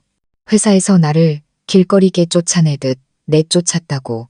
네가 내 인생을 완전히 끝장냈어. 저는 소율이에게 죽을 먹여주고 있었습니다. 그 말을 듣는 순간 제 손이 잠시 멈칫했지만 이내 다시 숟가락을 아이의 입으로 가져갔습니다. 저는 담담하게 대답했습니다. 당신이 해고당한 건 나 때문이 아니라 당신의 그 저열한 인격 때문이야. 자기 자식을 독살하려는 행위를 감싸주는 사람이 어떻게 다른 사람들을 이끌 자격이 있겠어? 주주들은 바보가 아니야. 민준 씨. 닥쳐, 이 악독한 년. 민준이가 전화기 너머로 헐떡이며 소리쳤습니다. 나 이제 직장도 없어. 은행에 차 할부금이랑 카드가 빚만 쌓였다고. 어머니는 구치소에 계시고 너나 죽는 꼴 보고 싶어서 이러는 거지. 저는 희미하게 웃었습니다. 조금의 기쁨도 없는 웃음이었습니다. 민준 씨, 소율이가 피를 토하며 쓰러져 있을 때 당신이 딸 목숨보다 카펫을 더 걱정했던 거 기억나? 그때 당신이 딸을 죽음으로 몰고 있다는 생각은 안 해봤어? 이제 당신이 직장을 잃고 명예를 잃은 건 너무나도 값싼 대가야. 사회의 경멸, 친구들의 외면, 빚쟁이들의 독촉을 한번 겪어봐. 그래야 우리 소율이가 겪은 고통의 100만 분의 1이라도 이해할 수 있을 테니까. 저는 그 비겁한 남자의 하소연을 더 이상 듣고 싶지 않아 전화를 끊었습니다. 그날 오후 인터넷에 민준이의 사진이 떠돌았습니다. 그는 개인 물품이 담긴 종이, 상자를 들고 회사 건물을 나오고 있었습니다. 주위에는 사람들이 그를 향해 손가락질하며 동영상을 찍었고 어떤 이는 물병을 던지며 욕설을 퍼붓기도 했습니다. 민준이는 고개를 푹 숙인 채 황급히 걸어갔습니다. 늘 단정하고 세련됐던 모습은 온데간데없고 초라하고 수치스러운 모습만이 남아 있었습니다. 그 광경을 보면서 저는 통쾌함보다는 텅 빈 공허함을 느꼈습니다. 한때 제가 사랑했고 평생의 의지처가 될 것이라 믿었던 남자가 이제 이토록 비참한 지경에 이르렀습니다. 하지만 저는 마음 약해져서는 안 된다는 것을 알았습니다. 민준이의 몰락은 그가 더 이상 우리 모녀를 해칠 수 없게 만들기 위해, 그리고 너무 늦었지만 그에게 책임감과 양심이라는 교훈을 가르치기 위해 반드시 필요한 과정이었습니다. 민준이가 무너지자 저는 그 가족이 이제 물러설 것이라고 생각했습니다. 하지만 저는 큰 착각을 하고 있었습니다. 민준이와 시어머니 뒤에는 그들 못지않게 위험한 인물, 바로 시아버지가 버티고 있다는 사실을 잊고 있었던 겁니다. 그는 늘 침묵했지만 속이 깊고 음흉한 가장이었습니다. 항상 모든 일의 방관자인 척했지만 실은 뒤에서 모든 것을 조종하는 사람이었죠. 다음 날 아침 소율이가 입원한 병원 앞이 이상하게 소란스러웠습니다. 창밖을 내다보니 웬 노인 한 명을 중심으로 사람들이 웅성거리고 있었습니다. 시아버지였습니다. 그는 소리치거나 욕하지 않았습니다. 대신 땅바닥에 털썩 주저앉아 삐뚤빼뚤한 글씨로 쓴 피켓을 들고 있었습니다. 불쌍한 하랩이 손녀 한번 만나게 해주시오. 하늘이시여, 이 억울함을 풀어주소서. 그는 비통하게 울부짖으며 휴대폰으로 라이브 방송까지 하고 있었습니다. 그는 목이 맨 목소리로 사람들에게 호소했습니다.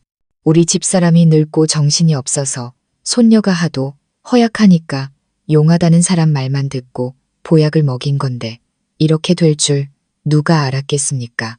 저희 며느리가 저희 집이 가난한 걸 무시하더니 이제는 이를 부풀려서 제 아내를 살인자로 만들었습니다. 이제는 제가 손녀 한번 만나는 것조차 말고 천륜을 끊으려 합니다. 여러분, 저는 늙었습니다. 죽기 전에 손녀 얼굴 한번 보는 게 소원입니다. 그의 처절한 연기는 너무나 실감나서 눈물과 노인에게 약한 여론을 움직이기 시작했습니다. 구경하던 사람들은 수군거리며 오히려 저를 비난하기 시작했죠. SNS에서도 여론이 조금씩 바뀌기 시작했습니다. 도망가는 사람을 쫓지는 않는 법인데 저렇게 불쌍한 노인에게 너무 심하게 구는 것 아니냐. 오해일 수도 있지. 설마 할아버지가 손녀를 해치려고 했겠어. 저 며느리도 보통은 아닌 것 같네. 사람이 어려울 때 아주 밟아버리는구만. 저는 위층에서 그 광경을 내려다보며 손가락 마디가 하얗게 될 정도로 창틀을 꽉 쥐었습니다. 역겨움이 목구멍까지 차올랐습니다. 그는 자신의 늙음과 명예까지 팔아가며 뻔뻔하게 진실을 왜곡하고 있었습니다. 가해자를 피해자로, 저를 악독한 며느리로 만들면서요. 그는 이 싸움에서 대중의 동정을 얻는 자가 이긴다는 것을 정확히 알고 있었습니다. 그리고 자신의 약하고 불쌍한 외모를 무기로 사용하고 있었죠. 병상에서 그림을 그리던 소율이가 제 긴장한 모습을 보고 물었습니다. 엄마, 밖에서 누가 저렇게 크게 울어요? 할아버지예요. 저는 돌아서서 아이를 안심시키려 애써 미소를 지었습니다.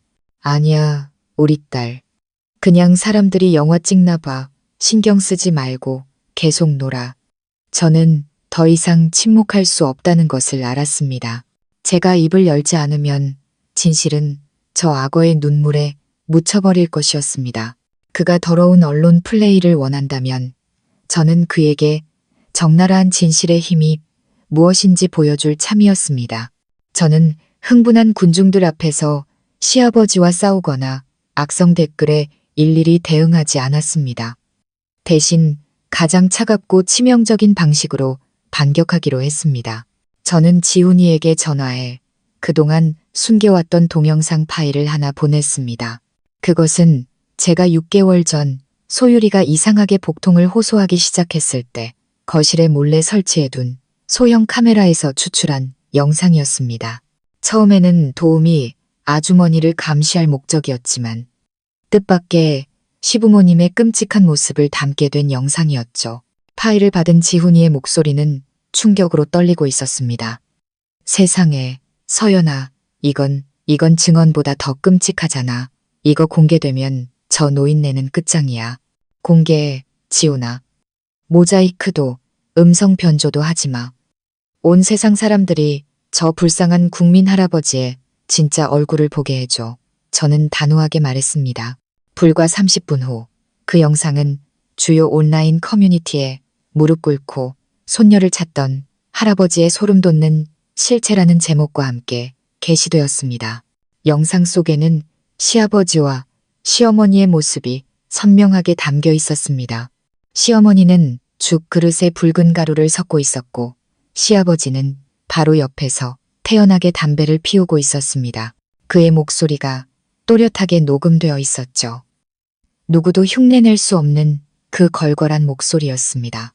당신 티 안 나게 잘 섞어 양을 조금씩 늘려서 집안에서 갑자기 죽게는 만들지 마. 재수 없으니까 서서히 앓다가 시골 데려가서 급체했다고 하면 돼. 그때쯤 민준이가 새장가 가서 아들 낳으면 딱 좋겠네. 시어머니는 흐흐하고 웃었습니다. 알았어요. 영감은 가르치려 들지 마쇼. 전현이 명줄이 긴 건지 이걸 계속 먹여도 배 아프다고만 하고 죽지를 않네. 그래도 양을 늘렸으니 아마 이달 넘기기는 힘들 거요. 영상은 시아버지가 만족스러운 듯 고개를 끄덕이고는 마치 닭 한 마리 잡는 이야기를 나눈 사람처럼 아무렇지 않게 TV를 보는 장면으로 끝났습니다. 이번 미디어 폭탄은 지난번보다 수백 배는 더 강력했습니다. 방금 전까지 시아버지를 동정하던 사람들은 이제 자신들이 기만당했다는 사실에 분노했습니다. 네티즌들의 분노는 걷잡을 수 없이 타올랐습니다. 그를 당장 감옥에 보내라는 댓글이 모든 게시판을 뒤덮었습니다. 불쌍한 할아버지의 이미지는 산산조각 났습니다. 병원 앞에서 연극을 하던 시아버지는 소식을 듣고 얼굴이 새하얘지더니 주위 사람들의 분노에 찬 시선과 날아드는 쓰레기를 피해 황급히 도망쳤습니다. 저는 병실에 앉아 쉴 새 없이 울리는 휴대폰 알림을 보며 생각했습니다. 진실은 언제나 가장 날카로운 무기다. 당신들은 잠시 몇 사람을 속일 수는 있겠지만 영원히 모든 사람을 속일 수는 없다. 1심 재판이 열리던 날 하늘에서는 장대비가 쏟아졌습니다. 잿빛 하늘은 법정 안에 무거운 공기만큼이나 무겁게 내려앉아 있었습니다. 저는 단정한 검은색 옷을 입고 원고석에 앉아 변호사인 지훈이의 손을 꽉 잡고 겨우 버티고 있었습니다. 법정으로 들어서는 시어머니는 무척 수척해져 있었습니다. 백발이 된 머리는 푸석했고 눈은 퀭하게 들어가 있었죠. 하지만 저를 보자 그녀의 눈에는 여전히 후회 대신 증오가 번뜩였습니다. 민준이는 방청석에 고개를 푹 숙이고 앉아 어깨를 떨고 있었습니다. 누구도 쳐다볼 용기가 없어 보였습니다. 시아버지는 인터넷에서 정체가 탄로난 충격으로 병석에 누웠다며 불출석했습니다. 시어머니 측 변호사는 그녀가 미신에 빠져 판단력이 흐려졌고 고령의 건강이 좋지 않다는 점을 들어 선처를 호소했습니다. 그는 시어머니가 잘못된 방식으로 손주가 잘 되기를 바랐을 뿐 비열한 살인 의도는 없었다고 주장했습니다. 하지만 지훈이는 단호하게 반박했습니다.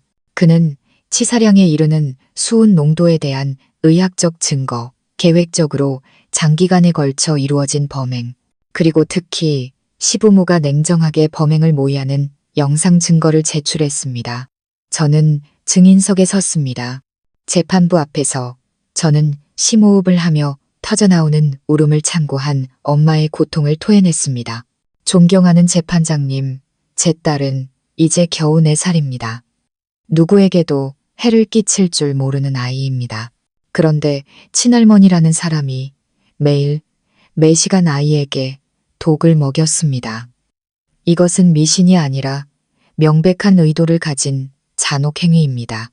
제가 조금만 늦게 발견했더라면 제 아이는 지금 차가운 땅 속에 묻혀 있었을 겁니다. 법정은 깊은 침묵에 잠겼고 방청석 곳곳에서 눈물을 훔치는 소리가 들렸습니다. 판사님은 엄숙한 눈으로 시어머니를 바라보며 물었습니다. 피고인, 마지막으로 할 말 있습니까? 시어머니는 떨리는 목소리로 중얼거렸지만 끝까지 고집을 꺾지 않았습니다. 저는 그저 대를 이을 손자가 갖고 싶었을 뿐입니다. 죽일 생각은 없었습니다. 휴정이 끝나고 재판장이 판결을 낭독했습니다. 살인미수 및 아동에 대한 비열하고 잔혹한 범죄 행위 등 가중 처벌 요소를 고려하여 피고인에게 징역 10년을 선고한다. 탕!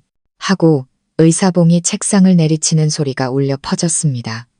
시어머니는 피고인석에서 그대로 쓰러지며 아들의 이름을 부르며 통곡했습니다.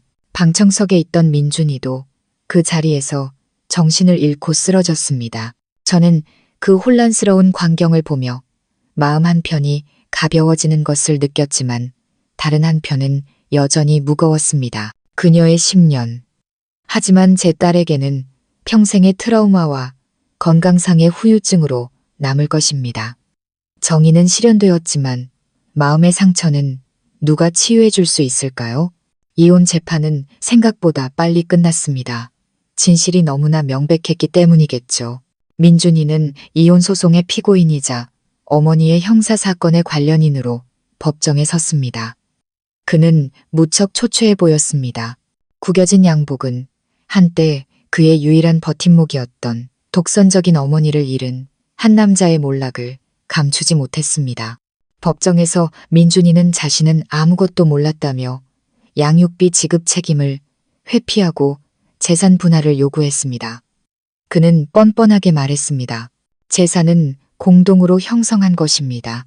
아내가 돈을 벌었지만 저도 집안 대소사를 챙기느라 고생했습니다. 아파트와 예금은 절반씩 나눠야 합니다. 저도 새 출발을 하려면 돈이 필요합니다. 저는 아무런 감정 없는 눈으로 그를 바라보았습니다. 마지막까지 탐욕을 버리지 못하는 모습이 그저 우스울 뿐이었습니다. 지훈이가 일어나 두툼한 서류 뭉치를 재판부에 제출했습니다. 존경하는 재판장님, 이것은 원고가 주택 구매 자금의 90%를 부담했다는 사실을 증명하는 은행 거래 내역입니다. 그리고 더 중요한 것은 피고가 사건 발생 직후 공동 재산을 몰래 처분하려 한 증거입니다. 자동차를 매각하고 예금을 인출하려 했습니다. 민준이는 할 말을 잃고 얼굴이 새하얗게 질렸습니다. 그가 차를 헐값에 팔고 재산을 숨기기 위해 누나에게 돈을 송금한 증거가 낱낱이 공개되었습니다. 판사님은 그를 엄한 눈으로 바라보았습니다. 탕! 하고 의사봉 소리가 울렸습니다. 그것은 아버지로서의 양심에 대한 사형 선고와도 같았습니다. 판결. 양육권은 100% 원고에게 귀속된다. 민준이는 아동학대 방조 행위 및 자녀의 안전을 위협했다는 이유로 면접 교섭권이 잠정적으로 박탈되었습니다. 재산에 관해서는 저의 기여도가 월등히 높고 민준이의 재산은닉 시도가 인정되어 저는 아파트와 예금 대부분을 지킬 수 있었습니다. 민준이는 소득 수준에 따라 최고 수준의 양육비를 지급해야 했습니다. 판결문을 손에 든 민준이는 넋 나간 사람처럼 비틀거렸습니다. 그는 공식적으로 빈털터리가 되었습니다. 어머니를 위해 뒷돈을 쓰느라 빚더미에 앉았고 이제는 무거운 양육비 부담까지 떠안게 된 것입니다. 법원 문을 나설 때 민준이가 제 앞을 막아섰습니다. 더 이상 예전의 기세등등한 모습은 없었습니다. 비굴함만이 남아있었죠. 서연아, 이렇게까지 해야겠어. 이건 날 막다른 길로 모는 거잖아. 난 이제 돌아갈 집도 없고 어머니는 감옥에 가셨어. 네가 어떻게 날 길거리에 나앉게 할 수 있어. 돈 조금만 돌려주라. 5년간 부부로 산 정을 생각해서라도 저는 그의 눈을 똑바로 쳐다보며 차갑게 웃었습니다. 부부의 정은 당신이 어머니한테 독약병을 없애라고 말하던 그날 밤에 이미 죽었어. 민준 씨. 이 돈은 소율이 미래를 위해 아이 건강을 되찾아주기 위해 쓸 거야. 당신은 손발 멀쩡하잖아. 알아서 벌어먹고 살아. 그게 당신이 치러야 할 대가야. 저는 그를 지나쳐 갔습니다. 뒤에는 정의와 인과응보라는 뜨거운 햇볕 아래 무너져 내리는 한 실패한 남자가 남아 있었습니다. 재판이 끝나고 제가 가장 먼저 한 일은 예전에 살던 집을 파는 것이었습니다. 5년간 행복을 가꾸던 곳이었지만 이제는 집안 구석구석 시어머니와 독약 사탕의 악몽이 서려 있었습니다. 제 딸이 그런 끔찍한 기억으로 가득한 공간에서 자라게 할 수는 없었습니다. 저는 약간의 손해를 감수하고 집을 서둘러 처분했습니다. 그 돈과 남은 예금을 합쳐 저는 보안이 좋고 녹지가 많으며 아이들을 위한 놀이시설이 잘 갖춰진 고급 아파트를 새로 구입했습니다. 새 집으로 이사하던 날 소율이는 신이 나서 방방 뛰어다니며 웃음을 터뜨렸습니다. 엄마, 새 집 너무 예뻐요. 여기는 할머니가 사탕 먹으라고 안 하죠. 아이의 순진한 질문에 마음이 아팠지만 동시에 더 굳건한 힘을 얻었습니다. 저는 아이를 꼭 안아주며 속삭였습니다. 그럼 우리 딸, 여기는 엄마랑 너, 그리고 즐거운 일들만 있을 거야. 이제 아무도 널 아프게 할 수 없어. 삶은 점차 제 궤도를 찾아갔습니다. 소율이는 심리적으로 안정되고 아이들을 사랑하는 선생님들이 있는 국제 유치원에 다니기 시작했습니다. 아이는 다시 혈색이 돌았고 웃음에서는 두려움이 사라졌습니다. 저도 무역회사에 복직했습니다. 바쁜 일상은 과거의 아픔을 잊게 해주었습니다. 하지만 평화는 오래가지 않았습니다. 어두운 그림자가 다시 드리우기 시작한 것입니다. 그날 밤 두 모녀가 깊이 잠들었을 때 새벽 2시에 휴대폰이 요란하게 울렸습니다. 저는 깜짝 놀라 잠에서 깼습니다.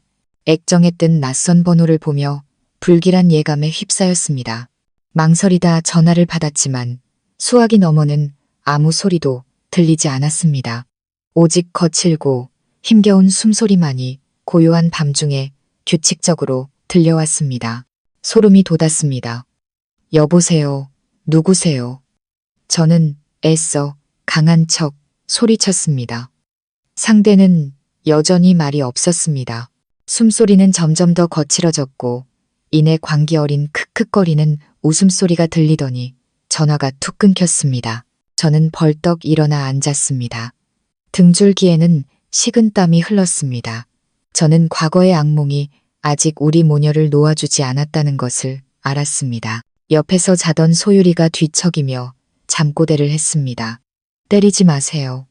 저는 아이를 꼭 껴안아 다독였지만 제 눈은 어둠 속에서 번뜩이고 있었습니다. 이 전화 뒤에 누가 있는지 저는 똑똑히 알고 있었습니다. 그들은 제 정신을 갉아먹고 저를 공포 속에 살게 하고 싶어 했습니다. 하지만 그들은 착각하고 있었습니다. 오늘의 저는 더 이상 과거의 유약한 며느리가 아니었으니까요. 한밤중의 전화는 비열한 괴롭힘의 서막에 불과했습니다. 며칠 후 소율이를 유치원에 데려다 주려고 현관문을 열었을 때 저는 그 자리에 얼어붙었습니다. 고급스러운 갈색 나무문에는 누군가 뿌린 붉은색 페인트가 피처럼 흘러내리고 있었습니다. 그리고 그 위에는 삐뚤빼뚤한 글씨가 적혀 있었죠. 불효막심한 년, 피해 대가를 치러라. 아파트 경비 아저씨가 얼굴이 새하얘져서 달려와 연신 죄송하다며 CCTV를 확인해서 범인을 찾겠다고 약속했습니다. 하지만 저는 이 짓을 한 자들이 철저히 위장했을 거라는 사실을 알고 있었습니다. 저는 붉게 번진 글씨를 보며 두려움보다는 경멸감을 느꼈습니다. 민준이와 그의 가족은 절망 속에서 발버둥 치고 있었던 겁니다. 법적으로는 저를 어쩔 수 없으니 이런 저급한 양아치들의 수법을 쓰고 있는 것이죠. 여기서 그치지 않았습니다. 그날 오후 아이를 데리러 갔을 때 제 차의 타이어 4개가 모두 날카롭게 찢겨 있었습니다. 펑크난 타이어들은 주차장 바닥에 힘없이 주저앉아 있었습니다. 최근 들어 소유리의 유치원 주변에는 문신을 한 낯선 남자들이 어슬렁거리며 쉬는 시간마다 운동장을 힐끔거린다는 이야기도 들려왔습니다. 유치원 선생님이 걱정스러운 목소리로 제게 알려주었습니다. 어머님, 요즘 이상한 사람들이 와서 소유리에 대해 자꾸 물어봐요. 가족인데 데리러 왔다고 해서 저희가 절대 안 된다고 돌려보냈어요. 조심하셔야 할 것 같아요. 심장이 쿵 내려앉았습니다. 감히 내 아이를 건드려 제 인내심은 한계에 다다랐습니다. 저는 즉시 전문 경호원 2명을 고용해 소유리의 등하원을 맡겼고 집 앞과 차 안에도 몰래카메라를 추가로 설치했습니다. 그날 밤 낯선 번호로 문자 메시지가 왔습니다. 내용은 짧았지만 노골적인 협박이었습니다. 내가 우리 엄마를 감옥에 보냈으니 나도 널 죽는 것보다 못한 삶을 살게 해주겠다. 네, 그 잘난 혓바닥이랑 금쪽 같은 내 딸년 조심해라. 저는 답장하지 않았습니다. 그저 조용히 화면을 캡처해서 지훈이에게 보냈습니다. 저는 민준이가 막다른 길에 몰렸다는 것을 알았습니다. 그리고 이 모든 짓을 뒤에서 조종하는 것은 다름 아닌 시아버지일 것이었습니다. 침묵하지만 가장 음흉한 그 남자. 저는 거실에 앉아 감시 카메라 화면을 보며 손에는 과도를 꽉 쥐었습니다. 만약 그들이 이 문을 넘어오거나 내 딸의 머리카락 한 올이라도 건드린다면 나는 목숨을 걸고 싸울 것이다. 궁지에 몰린 어미의 본능은 저를 그 어느 때보다 위험한 존재로 만들고 있었습니다. 시아버지의 소름 끼치는 침묵은 장대비가 쏟아지던 어느 날 오후에 끝이 났습니다. 제 휴대폰이 울렸습니다. 이번에는 익숙한 유선 전화번호, 민준이네 시골집 번호였습니다. 저는 잠시 망설이다 전화를 받았습니다. 스피커폰과 녹음 모드를 켠 채로요. 시아버지 특유의 낮고 걸걸한 목소리가 들려왔습니다. 위협적이거나 욕설을 퍼붓는 대신 느리고 차가운 힘이 실려 있었습니다. 서연아, 애비다. 요즘 두 모녀는 어떻게 지내냐? 듣자 하니 아주 좋은 데로 이사했다면서. 저는 경계심 가득한 목소리로 퉁명스럽게 대답했습니다. 무슨 일로 전화하셨어요? 저는 아버님 아들과 이혼했고 더 이상 며느리가 아닙니다. 시아버지는 크 하고 웃었습니다. 마른 낙엽이 밟히는 것처럼 건조한 웃음소리였죠. 서류는 법의 이야기고 핏줄은 하늘의 이야기지. 소유리가 황씨 성을 쓰는 한 그 애는 우리 집안 핏줄이야. 그건 너도 부정 못해. 그는 잠시 말을 멈추고는 한 글자 한 글자 힘주어 말했습니다. 말투는 노골적인 협박으로 변해 있었습니다. 곧 우리 가문 종친회가 열린다. 다음 달 3일 그날 맞춰서 소율이 데리고 시골로 내려와. 조상님들께 사죄의 절을 올려야지. 그 애 때문에 할머니가 감옥에 갔으니 그 애가 직접 와서 용서를 빌어야 마땅하지 않겠냐. 저는 분노로 온몸이 떨렸습니다. 미치셨어요? 어머님은 살인죄로 감옥에 간 거예요. 제 딸은 피해자라고요. 왜? 제 딸이 용서를 빌어야 하죠. 다시는 그 지옥 같은 곳에 아이를 데려가지 않을 겁니다. 네가 안 데려와도 상관없다. 시아버지는 태연하게 말을 이었습니다. 가벼운 말투였지만 그 안에는 독이 서려 있었죠. 내가 집안 어른들부터 젊은 놈들까지 다 끌고 내 딸년 학교로 내 집 앞으로 직접 찾아가서 데려오면 그만이니까. 온 세상 사람들이 네가 어떤 며느리인지 알게 해줄 거다. 시어머니 감옥 보내고 정이란 정은 다 끊어버리고 손녀가 조상도 못 알아보게 막는 악독한 년이라고 말이야. 네가 숨을 수 있을 것 같아? 네가 어디서 일하는지, 내 딸이 어느 학교 다니는지 내가 다 알고 있다. 그때 가서도 내 그 피해자 가면을 계속 쓸 수 있을지 한번 보자. 아니면 내 딸년이 너 같은 엄마 때문에 학교에 얼굴도 못 들고 다니게 될지. 그의 협박은 제 얼굴에 찬물을 끼얹는 것과 같았습니다. 그는 폭력을 쓰지 않았습니다. 그는 법 대신 마을의 법을, 집단의 압박과 위선적인 도덕을 내세워 제 가장 약한 부분을 공격하고 있었습니다. 바로 제 딸의 명예와 미래였습니다. 그는 이 사회에서 일단 군중에게 둘러싸여 손가락질 당하면 옳고 그름을 떠나 가장 큰 피해를 보는 것은 여자와 아이라는 사실을 너무나 잘 알고 있었습니다. 그는 낡고 잔인한 공동체 문화를 이용해 저를 죽음으로 내몰고 있었던 겁니다. 저는 휴대폰을 꽉 쥔 손에 손톱이 파고드는 것도 몰랐습니다.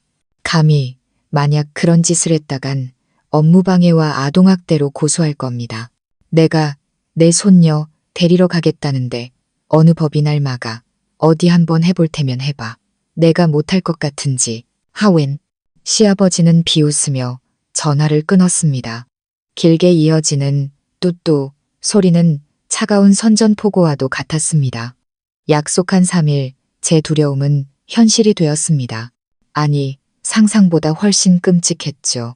이른 아침, 저와 소유리가 아침을 준비하고 있을 때 아파트 1층에서 확성기 소리가 요란하게 울려 퍼졌습니다. 저는 베란다, 창문, 너머를 보고는 다리에 힘이 풀렸습니다. 30명은 좋게 넘어 보이는 무리가 정문 앞에 모여 있었습니다.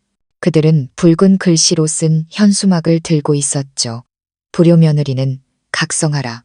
종손을 가문으로 돌려보내라. 그 글씨들은 제 가슴에 비수처럼 밝혔습니다. 시아버지는 한복을 차려입고 무리의 선두에 서서 억울한 표정으로 확성기를 들고 손녀가 보고 싶어 애가 타는데 며느리가 맡고 있다고 울부짖었습니다. 아파트 경비원과 관리사무소 직원이 그들을 막으려 했지만 무리는 대부분 집안 어른들과 혈기왕성한 젊은이들로 이루어져 있었습니다. 그들은 집안일이라는 명분을 내세워 소란을 눈물겨운 가족 드라마로 둔갑시키고 있었죠. 행인들은 신기한 듯 멈춰서서 사진을 찍었고 수군거리는 소리가 바이러스처럼 퍼져나갔습니다. 죽을 먹던 소유리는 소란스러운 소리와 확성기를 통해 들려오는 할아버지의 익숙한 목소리에 몸을 움츠렸습니다. 아이는 숟가락을 떨어뜨리고 제 품으로 달려와 온몸을 부들부들 떨었습니다. 엄마, 할아버지가 나 잡으러 왔어요? 나 안 갈래요.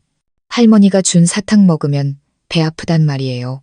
엄마, 저 사람들 쫓아내줘요. 저는 아이를 꽉 껴안았습니다. 분하고 서러워서 눈물이 터져 나왔습니다. 시아버지는 저를 파괴하려는 것뿐만 아니라 아이의 공포심을 이용해 저를 굴복시키려 하고 있었습니다. 그는 제가 가장 두려워하는 것이 딸이 상처받고 손가락질 당하는 것이라는 사실을 알고 이 위선적인 군중을 동원해 제 급소를 찌르고 있었던 겁니다. 저는 경찰에 신고했지만 그들은 이것이 가족 간의 민사 분쟁이라며 미온적인 태도를 보였습니다.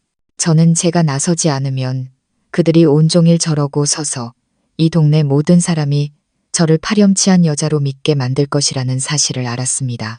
저는 심호흡을 하고 도우미 아주머니에게 소유리를 방에 데리고 있으라고 부탁한 뒤 혼자 1층으로 내려갔습니다.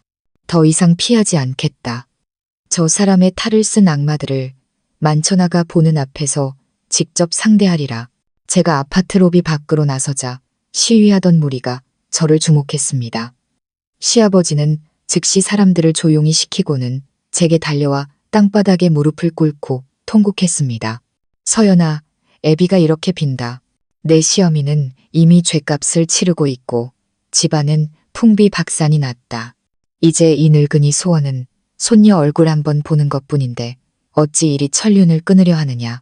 그의 완벽한 연기에 주위 사람들은 수군거리며 저를 손가락질했습니다. 며느리가 참 독하네. 시아버지가 저렇게 비는데도 꿈쩍도 안 하다니. 그러게 불쌍한 노인네. 그 비난의 시선들이 제 살갗을 찌르는 것 같았습니다. 저는 제 발치에서 연기하는 시아버지를 차갑게 내려다보았습니다. 저는 해명하거나 싸우지 않았습니다. 대신 휴대폰을 꺼내 며칠 전 협박 전화 녹음 파일을 스피커폰으로 재생했습니다. 그리고 그가 들고 있던 마이크에 바싹 갖다 댔습니다. 시아버지의 차갑고 위협적인 목소리가 로비 전체에 울려 퍼졌습니다.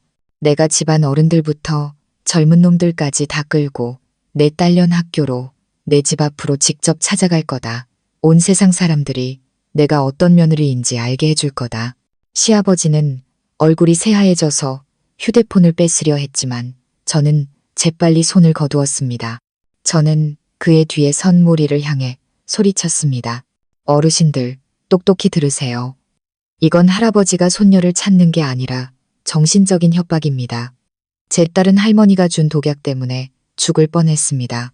그런데 이제 할아버지는 군중을 동원해서 아이를 그 지옥으로 다시 끌고 가려는 겁니다. 무리가 동요하기 시작했습니다. 몇몇 노인들은 부끄러운 듯 고개를 숙였지만 시아버지는 끝까지 오리발을 내밀었습니다. 네가 조작한 거야. 날 모함하는 거라고. 그때 경찰차가 도착했고 무리는 흩어질 수밖에 없었습니다. 하지만 시아버지는 떠나기 전 증오의 찬 눈으로 저를 쏘아보며 말했습니다. 두고 봐. 너랑은 아직 안 끝났어. 집으로 돌아와. 방구석에서 여전히 떨고 있는 딸을 보며 저는 법이 근본적인 해결책이 될 수 없다는 것을 깨달았습니다. 마을의 법, 가문의 문화를 이용해 압박하는 자들에게는 그들의 방식으로 되갚아 주어야 했습니다. 그들이 가문의 명예를 중시한다고? 좋다. 나는 바로 그 명예를 쳐부수겠다. 저는 지훈이와 그가 소개해준 믿을 만한 사설 탐정에게 연락했습니다. 그리고 그들에게 특별한 임무를 주었습니다. 민준이네 고향으로 내려가 시아버지와 이번 일을 주도한 종친회 어른들의 과거를 샅샅이 뒤져달라고 했습니다. 공금 횡령, 숨겨둔 자식, 땅 문제 등 무엇이든 좋으니 다 찾아내라고 했습니다. 지훈이가 망설이며 물었습니다. 서연아, 뭘 하려는 거야? 법을 어기는 어리석은 짓은 하지 마. 저는 어둡지만 단호한 눈빛으로 창밖을 보며 차갑게 웃었습니다. 법을 어기진 않아. 그냥 그분들이 가문을 정화하는 걸 도와주려는 것뿐이야. 그들이 도덕으로 날 죽이려 했으니 나는 진실로 그들의 위선적인 도덕을 묻어버릴 거야. 사흘 뒤 탐정은 제게 두툼한 서류 뭉치를 보내왔습니다.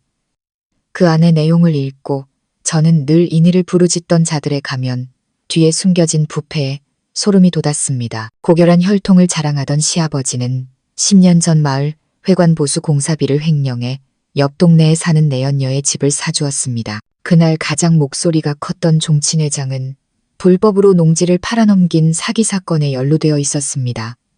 저는 더 이상 그들이 찾아오기를 기다리지 않았습니다. 아이를 친정에 맡기고 혼자 차를 몰아 민준이네 고향으로 향했습니다. 차는 종친회장의 집 앞에 멈춰 섰습니다. 마침 그곳에서는 저를 공격할 다음 계획을 논의하는 회의가 한창이었습니다. 제 갑작스러운 등장에 시끄럽던 마당이 순간 조용해졌습니다. 저는 갈색 서류 봉투를 들고 마당으로 들어섰습니다. 제 차분하지만 위압적인 태도에 아무도 감히 길을 막지 못했습니다. 종친회장이 눈살을 찌푸리며 거만하게 물었습니다. 네가 여긴 어쩐 일이냐? 잘못했다고 빌러왔냐? 저는 대답 없이 마당 가운데 찻상으로 걸어가 서류 봉투를 그의 앞에 던졌습니다. 이거나 먼저 보시고 용서할지 말지 결정하시죠. 종친회장은 의심스러운 눈으로 봉투를 열었습니다. 그 안에는 시아버지가 내연녀의 집에 드나드는 사진, 공금 횡령을 증명하는 은행 거래 내역, 그리고 바로 자기 자신의 불법 토지, 매매 계약서, 사본이 들어 있었습니다. 그의 얼굴은 불그락푸르락해졌고 손을 벌벌 떨다가 찻잔을 떨어뜨렸습니다. 옆에 앉아있던 시아버지는 서류를 낚아채 보고는 눈이 뒤집히고 비 오듯 땀을 흘렸습니다.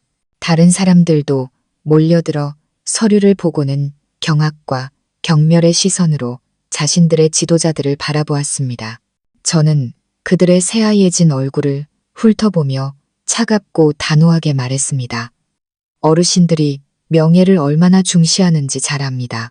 만약 이 서류들이 경찰서에 넘어가거나 온 동네에 소문이 나면 이황 씨 가문이 어떻게 얼굴을 들고 다니겠습니까? 자식, 손주들이 길에서 고개나 들고 다닐 수 있겠어요? 저는 그저 조용히 제 딸을 키우고 싶을 뿐입니다. 내일부터 이 집안 사람 누구라도 우리 모녀 근처에 얼씬거리거나 헛소문을 퍼뜨린다면 다음날 아침 이 동네 전체가 여러분이 저지른 추악한 짓들을 알게 될 거라고 맹세합니다. 협박이 아닙니다. 저는 한다면 하는 사람입니다. 공간은 숨막히는 정적에 휩싸였습니다. 그들은 제가 빈말을 하는 게 아니라는 것을 알았습니다. 시어머니와 남편을 감옥에 보낸 여자는 못할 것이 없었습니다. 저는 그들의 아킬레스건, 바로 헛된 체면을 정확히 쥐고 있었습니다. 그 만남 직후 저는 그날 오후 바로 도시로 돌아왔습니다. 아무도 저를 쫓아오거나 협박하지 못했습니다. 그 마당에는 폭풍 전야 같은 무거운 침묵만이 감돌았습니다. 저는 그 폭풍이 저를 향하는 대신 그들 내부를 파괴할 것이라는 사실을 알았습니다. 예상대로 그날 밤 긴급 종친회가 소집되었습니다. 하지만 이번에는 저를 해칠 계략을 짜는 자리가 아니라 서로를 숙청하는 자리였습니다.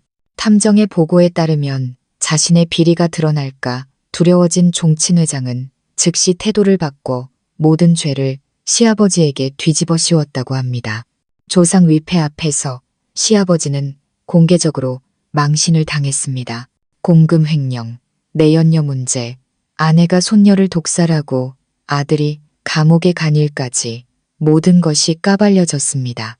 며칠 전 그를 따라 시위에 나섰던 사람들은 이제 그에게 가문의 수치라며 침을 뱉고 욕설을 퍼부었습니다. 평생 헛된 명예와 체면으로 살아온 시아버지는 자신이 그토록 숭배하던 가문에게 버림받았습니다. 극심한 분노와 수치심에 그는 그 자리에서 뇌출혈로 쓰러졌습니다. 입이 돌아가고 말도 제대로 못하게 되었죠. 사람들은 혼란에 빠졌지만 과거 그를 떠받들던 것처럼 서둘러 그를 부축하지 않았습니다. 그들은 마치 전염병 환자를 보듯 그를 차갑게 바라볼 뿐이었습니다. 한참 뒤에야 누군가 구급차를 불렀지만 이미 때는 늦었습니다. 시아버지가 반신불수가 되었다는 소식은 지훈이를 통해 들었습니다.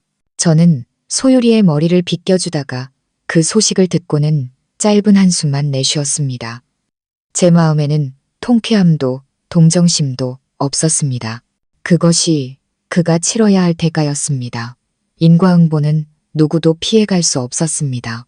그는 군중을 이용해 우리 모녀를 죽이려 했고 결국 그 군중에 의해 가장 더러운 진흙탕 속으로 끌려 들어갔습니다. 그날 이후 소율이의 유치원이나 저희 아파트 근처에서 어슬렁거리는 사람은 아무도 없었습니다. 협박 전화도 완전히 사라졌죠. 진정한 평화가 찾아왔지만 저는 그 평화를 얻기 위해 마지막 남은 혈연의 정마저 제 손으로 끊어내야 했다는 사실을 알고 있었습니다. 저는 딸을 품에 안고 별이 가득한 밤하늘을 보았습니다. 내 딸이 안전하다. 그것만이 유일한 의미였다. 저 사람들은 그들이 스스로 만든 진흙탕 속에서 서로를 물어뜯게 내버려 두면 그만이었다. 시골 황씨 가문의 붕괴는 도미노처럼 민준이의 삶에 남은 마지막 조각들마저 무너뜨렸습니다. 저는 다시는 그를 만날 일이 없을 거라고 생각했습니다. 어느 늦은 오후 제가 퇴근하려고 회사 건물을 나설 때까지는요. 그날은 보슬비가 내렸고 연말의 쌀쌀한 공기가 옷깃을 파고들었습니다. 제가 로비를 나서 택시를 잡으려는데 주차장 구석에서 검은 그림자가 튀어나왔습니다. 건물 경비원이 재빨리 그를 막아섰습니다. 시끄러운 고함 소리에 제 시선이 그쪽으로 향했습니다. 어이, 거기. 뭐 하는 거야? 구걸하려면 다른 데 가서 해. 여긴 고급 오피스텔이야. 저는 낡고 냄새나는 옷을 입고 비를 맞으며 웅크리고 있는 남자를 자세히 보았습니다. 헝클어진 머리, 덥수룩한 수염, 술과 절망에 찌든 퀭한 눈. 저는 잠시 동안 그가 누구인지 알아보지 못했습니다. 바로 민준이, 한때는 그렇게 번지르르 했던 제 남편이었습니다. 민준이는 저를 보고 그의 눈에 희미하지만 비굴한 희망의 빛이 스쳤습니다. 그는 경비원의 손을 뿌리치고 수많은 사람이 지나다니는 제 앞에 무릎을 꿇었습니다. 민준이는 더듬거리며 말했습니다. 서연아, 서연아, 나 좀 살려줘. 나 너무 배고파. 사흘 동안 아무것도 못 먹었어. 엄마는 감옥에 가시고 아버지는 누워만 계시고 친척들도 다 나를 외면해. 나 이제 갈 곳이 없어. 저는 그를 보았습니다. 조금의 동정심도 잃지 않았습니다. 오직 역겨움만이 차올랐습니다. 한때 수입 카펫을 자랑하고 아내와 자식을 무시하고 어머니의 살인 행위를 감싸주던 이 남자가 이제는 길거리 개처럼 무릎 꿇고 음식을 구걸하고 있었습니다. 저는 한 걸음 물러서며 차갑게 말했습니다. 여긴 어쩐 일이야. 우리 사이에 더 이상 할 말 없다고 분명히 말했을 텐데. 민준이는 젖은 바닥에 머리를 박으며 흐느꼈습니다. 내가 잘못했어. 내가 쓰레기였어. 하지만 서연아, 그래도 우리가 부부였잖아. 내가 굶어 죽는 걸 그냥 보고만 있을 거야. 제발 5만 원만, 5만 원만 줘. 밥 한 끼 사 먹고 빚쟁이들 피해서 도망갈 차비하게 다시는 너희 모녀 앞에 나타나지 않을게. 맹세해. 5만 원. 한때 그렇게 거만하던 남자의 자존심 값이었습니다. 저는 과거 그가 술값과 허영을 위해 물 쓰듯 돈을 쓰던 모습을 떠올렸습니다. 이제 그는 밥 한 끼를 위해 자신의 인격마저 팔아넘기고 있었습니다. 저는 지갑에서 10,000원짜리 몇 장을 꺼냈습니다. 동정심 때문이 아니었습니다. 이 과거의 망령을 제 눈앞에서 치워버리고 싶었기 때문입니다. 저는 돈을 그의 앞바닥에 던졌습니다. 이거 받고 꺼져. 다시는 소율이 눈에 띄지 마. 아이가 당신 같은 아버지를 둬서 부끄럽게 만들지 말라고. 민준이는 빗물에 젖은 돈을 허겁지겁 주워들고는 연신 고맙다고 중얼거리며 어둠 속으로 사라졌습니다. 저는 그의 굽은 등을 보며 깊은 비애를 느꼈습니다. 인과응보는 다음 생을 기다리지 않았습니다. 그것은 바로 이 생에서 소름 끼치도록 잔인하고 공평하게 나타났습니다. 그 주말, 김 여사님이 시골에서 저희 모녀를 보러 올라오셨습니다. 아주머니는 직접 키운 닭이 낳은 달걀과 깨끗한 채소를 한가득 가져오셨습니다. 아주머니를 보니 제 마음이 따뜻해졌습니다. 피 한 방울 섞이지 않은 남이 혈육보다 더 정이 깊었습니다. 소율이는 김 여사님을 보고는 기뻐서 어쩔 줄 몰라 하며 유치원 이야기를 제잘거렸습니다.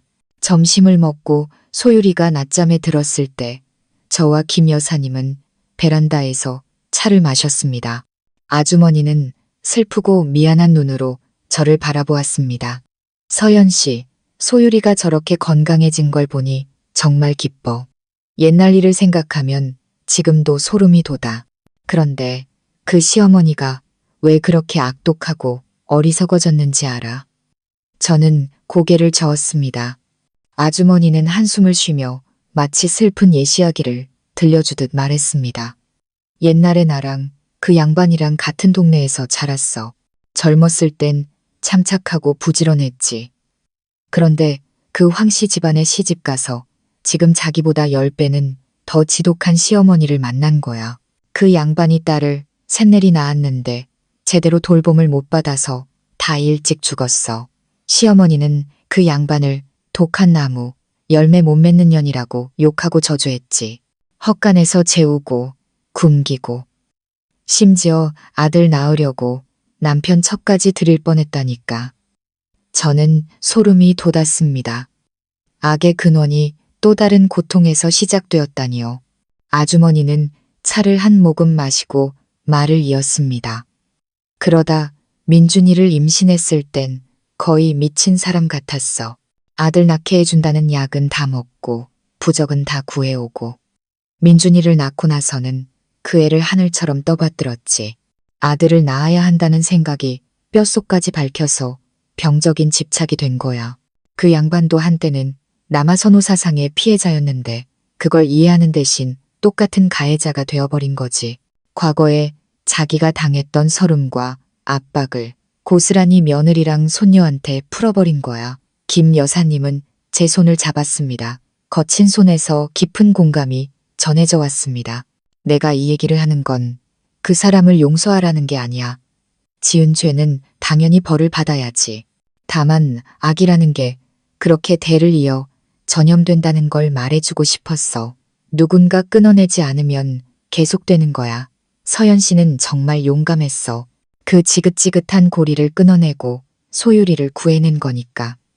저는 잠시 말을 잃었습니다. 시어머니의 잔혹함 뒤에는 낡은 사회 속 한 여성의 비극이 숨어 있었습니다. 그녀는 원망스럽고 미웠지만 한편으로는 가엾기도 했습니다. 그녀는 고통이 자신을 악마로 만들게 내버려 두었고 자신이 그토록 지키려 했던 가족을 스스로 파괴해버린 것이었습니다. 김 여사님의 이야기는 제 싸움이 단지 딸을 구하기 위함이 아니라 오랫동안 한국 여성들을 억압해온 썩은 사상에 맞서는 싸움이었음을 깨닫게 해주었습니다. 그리고 저는 자랑스러웠습니다. 제가 그 싸움에서 이겼고 제 딸이 그 비극을 되풀이하지 않게 만들었으니까요. 시간은 가장 위대한 치유제였습니다. 끔찍한 사건 이후 소유리는 점차 4살 아이 본연의 순수함을 되찾았습니다. 아이는 더 이상 낯선 사람을 보고 놀라지 않았고 붉은색 사탕을 보고 두려워하지도 않았습니다. 저의 사랑과 새로운 환경은 할머니와 아빠에 대한 어두운 기억을 희미하게 만들어 주었습니다. 어느 화창한 일요일, 저는 소유리를 데리고 공원에 갔습니다. 푸른 잔디밭 위에서 신나게 뛰어노는 아이의 모습을 보며 제 마음속에는 형언할 수 없는 행복이 차올랐습니다. 아이가 저렇게 환하게 웃는 모습을 본 게 얼마만이었을까요? 아이의 웃음은 비 온 뒤의 햇살처럼 제 마음의 모든 어두운 구름을 걷어내 주었습니다. 소유리가 제게 달려와 작은 들꽃 한 송이를 내밀었습니다. 엄마, 선물이에요. 우리 엄마가 세상에서 제일 예뻐요. 엄마 사랑해요. 저는 꽃을 받아들고 아이를 꼭 껴안았습니다. 아이의 머리에서 나는 달콤한 냄새를 깊이 들이마셨습니다. 고마워, 우리 딸. 엄마도 사랑해. 그때 아이가 저를 올려다보며 이상하게 진지한 표정으로 말했습니다. 엄마, 나 유치원 다시 가고 싶어요. 친구들은 유치원 가는 거 재밌대요. 선생님이 노래도 가르쳐주고 미끄럼틀도 있대요. 나 이제 다 나았어요. 배도 안 아파요. 저는 놀라서 아이를 바라보았습니다. 코끝이 찡해졌습니다. 예전에는 유치원 이야기만 꺼내도 친구들에게 놀림받을까봐 엄마 아빠가 싸우는 모습을 보일까봐 움츠러들던 아이였습니다. 이제 아이는 스스로 세상 밖으로 나가고 싶어 했습니다. 아이의 마음속 상처가 정말로 아물었다는 증거였습니다. 알았어. 엄마가 내일 바로 등록해 줄게. 그런데 친구들이 아빠에 대해 물어보면 어떡해? 무섭지 않아? 저는 아이가 위축될까봐 조심스럽게 물었습니다. 소유리는 고개를 힘차게 저었습니다. 맑고 투명한 눈으로 저를 똑바로 바라보며 저를 놀라게 하고 울게 만든 대답을 했습니다. 안 무서워요. 친구들한테 말할 거예요. 나는 엄마만 있으면 된다고. 우리 집은 2명이지만 아빠가 엄마한테 맨날 소리 지르는 친구 집보다 훨씬 더 행복하다고. 나 이제 민준이 아빠 필요 없어요. 엄마만 있으면 돼요. 저는 아이를 꽉 껴안았습니다. 눈물이 비 오듯 쏟아졌지만 입가에는 행복한 미소가 걸려 있었습니다. 제 어린 딸은 제가 생각했던 것보다 훨씬 더 속이 깊고 강한 아이였습니다. 아이는 제게 가르쳐 주었습니다. 행복이란 썩어가는 가정을 억지로 지키는 것이 아니라 비록 둘뿐일지라도 서로 의지하며 진심으로 사랑하고 평온한 것이라고. 그날 오후 집으로 돌아오는 길에 우리는 문구점에 들렀습니다. 소유리가 신이 나서 연필과 공책을 고르는 모습을 보며 저는 악몽이 정말로 끝났다는 것을 알았습니다. 우리 모녀에게 더 밝고 새로운 장이 열린 것이었습니다. 제가 아이를 데리고 그 지옥 같은 집을 떠난 지 3년이 흘렀습니다. 제 삶은 가뭄 끝에 단비를 만난 마른 나무처럼 완전히 달라졌습니다. 끊임없는 노력과 원래의 능력을 인정받아 저는 회사의 영업팀장으로 승진했습니다. 안정적인 수입 덕분에 소유리에게 부족함 없는 삶을 제공해 줄 수 있었습니다. 저는 일에만 몰두하지 않았습니다. 가정폭력으로 고통받는 여성과 아이들을 돕는 비영리 단체에 가입해 활동하기 시작했습니다. 제 자신의 이야기는 어두운 결혼 생활에 갇혀있던 다른 많은 엄마들에게 큰 용기가 되어 주었습니다. 어느 날 오후 저는 조용한 카페에 앉아 있었습니다. 제 맞은편에는 눈이 퉁퉁 붓고 팔에 멍이 든 젊은 여성이 앉아 있었죠. 그녀는 친구의 소개로 저를 찾아와 폭력적인 남편과 지독한 시댁에 대해 떨리는 목소리로 이야기했습니다. 그녀를 보니 3년 전에 제 모습이 떠올랐습니다. 약하고 두렵고 참고만 살던 모습. 저는 그녀의 손을 잡고 단호한 눈빛으로 용기를 주었습니다. 얼마나 두려운지 알아요.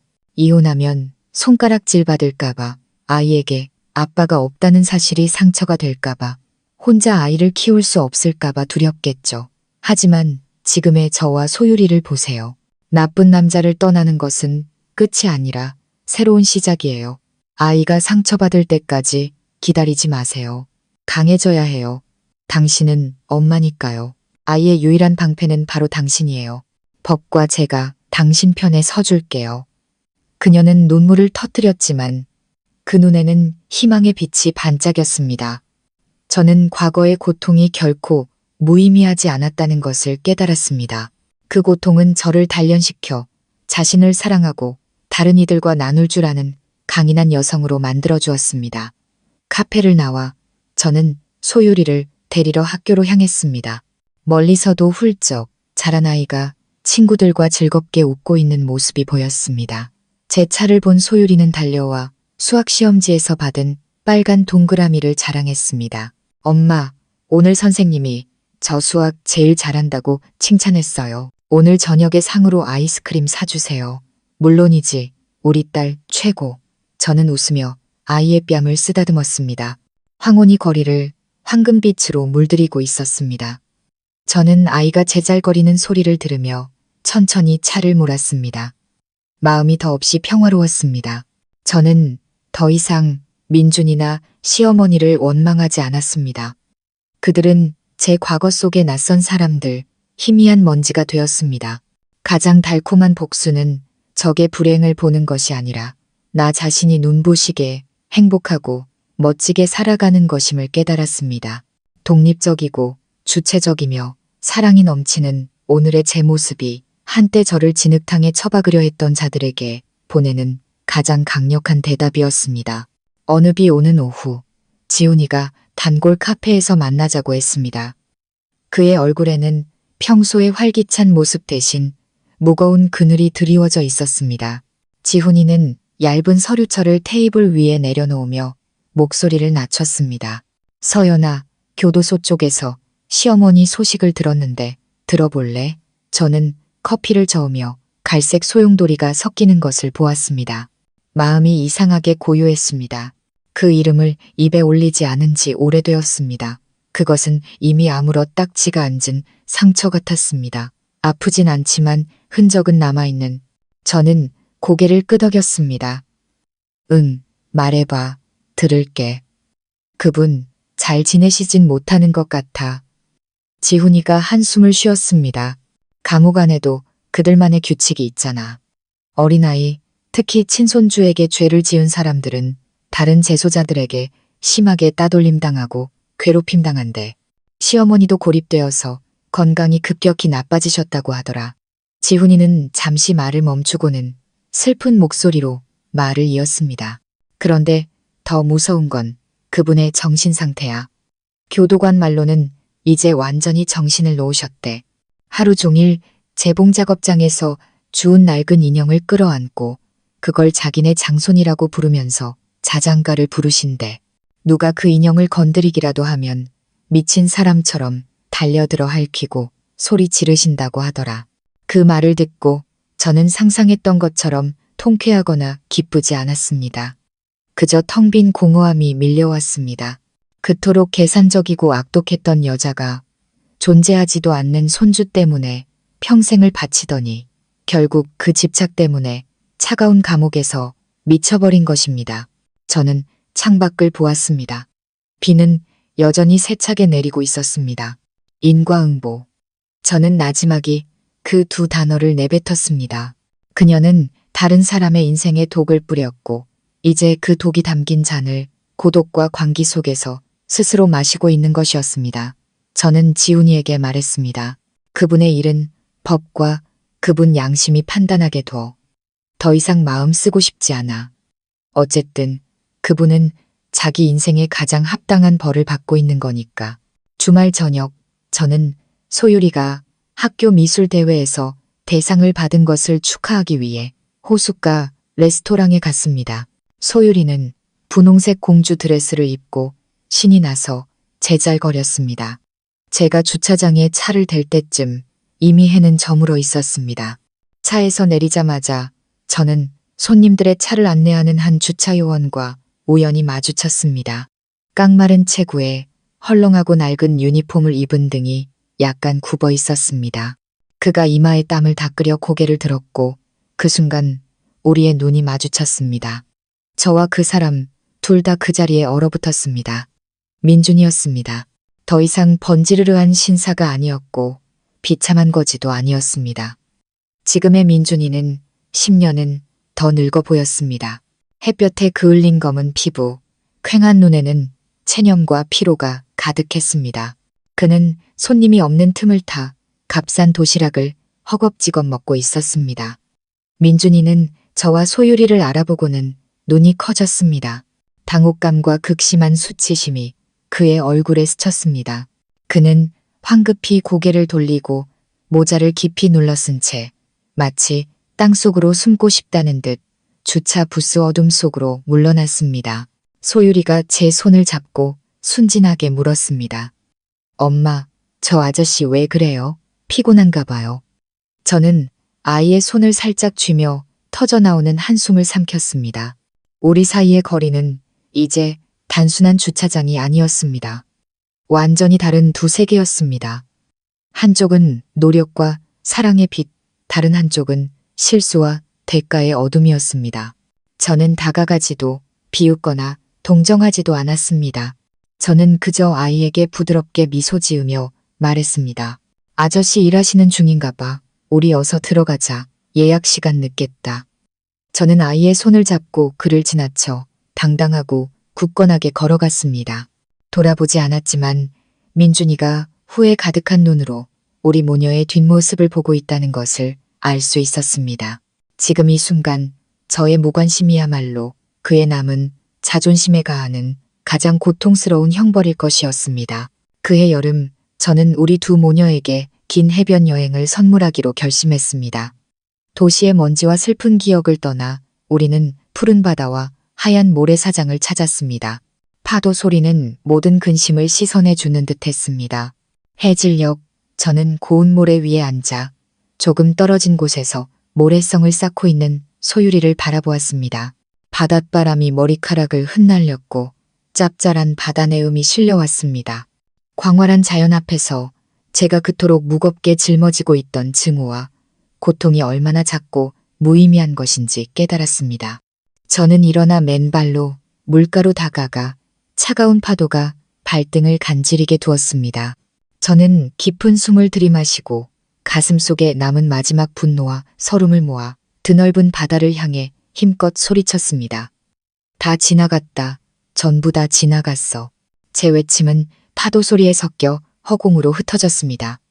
눈물이 흘렀지만 이번에는 마음이 천근만근 바위를 내려놓은 것처럼 가벼웠습니다. 저는 진정으로 용서했습니다. 그들을 용서한 것이 아니라 제 자신을 용서했습니다. 사람을 잘못 믿었던 과거의 어리석은 저를, 밤마다 홀로 울던 연약했던 저를 용서했습니다. 최고의 복수는 원망이 아니라 눈부시게 행복한 삶을 사는 것임을 깨달았습니다. 망각이야말로 가장 고상한 경멸이었습니다. 소율이가 저를 보고 달려와 제 다리를 껴안으며 웃었습니다. 엄마, 왜 그렇게 소리 질러요? 파도랑 시합하는 거예요. 저는 무릎을 굽혀 아이를 안고 땀으로 축축한 이마에 입을 맞추었습니다. 응, 시합했어. 그리고 엄마가 이겼지. 이제부터 우리한테는 즐거운 날만 있을 거야. 우리 두 모녀는 손을 잡고 해변을 걸었습니다. 모래 위에 남은 발자국 위로 파도가 밀려와 모든 흔적을 지워버렸습니다. 마치 아무런 폭풍도 지나가지 않은 것처럼 2년 후 엄마와 소율이라는 이름의 작은 빵집이 조용한 동네 한쪽에 문을 열었습니다. 가게 안은 늘 고소한 버터 냄새와 부드러운 음악으로 가득했습니다. 소율이는 이제 초등학교 1학년이 되었습니다. 아이는 훌쩍 자랐고 총명한 눈과 환한 미소는 늘 그대로였습니다. 매일 학교 후에는 작은 앞치마를 두르고 제가 동물 모양 쿠키를 포장하는 것을 돕곤 했습니다. 저는 재혼하지 않았습니다. 몇몇 좋은 남자들이 우리 모녀를 돌봐주고 싶다고 다가왔지만 지금의 삶이 너무나 완벽하게 느껴졌기 때문입니다. 저는 제가 사랑하는 일이 있고 따뜻한 집이 있으며 무엇보다 제 인생 최고의 선물인 소율이가 곁에 있었습니다. 그날 저녁 가게 문을 닫고 두 모녀는 함께 내일 팔빵 반죽을 하고 있었습니다. 소율이가 반죽을 조물거리며 속삭였습니다. 엄마, 오늘 학교에서 선생님이 꿈이 뭐냐고 물어봤어요.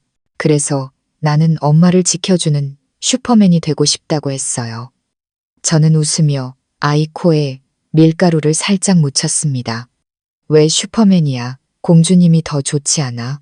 소율이는 고개를 저으며 어른처럼 진지하게 말했습니다. 공주님은 왕자님이 구해줄 때까지 기다리기만 하잖아요. 저는 슈퍼맨이 될 거예요. 엄마처럼 강해져서 나 자신과 내가 사랑하는 사람들을 지켜줄 거예요.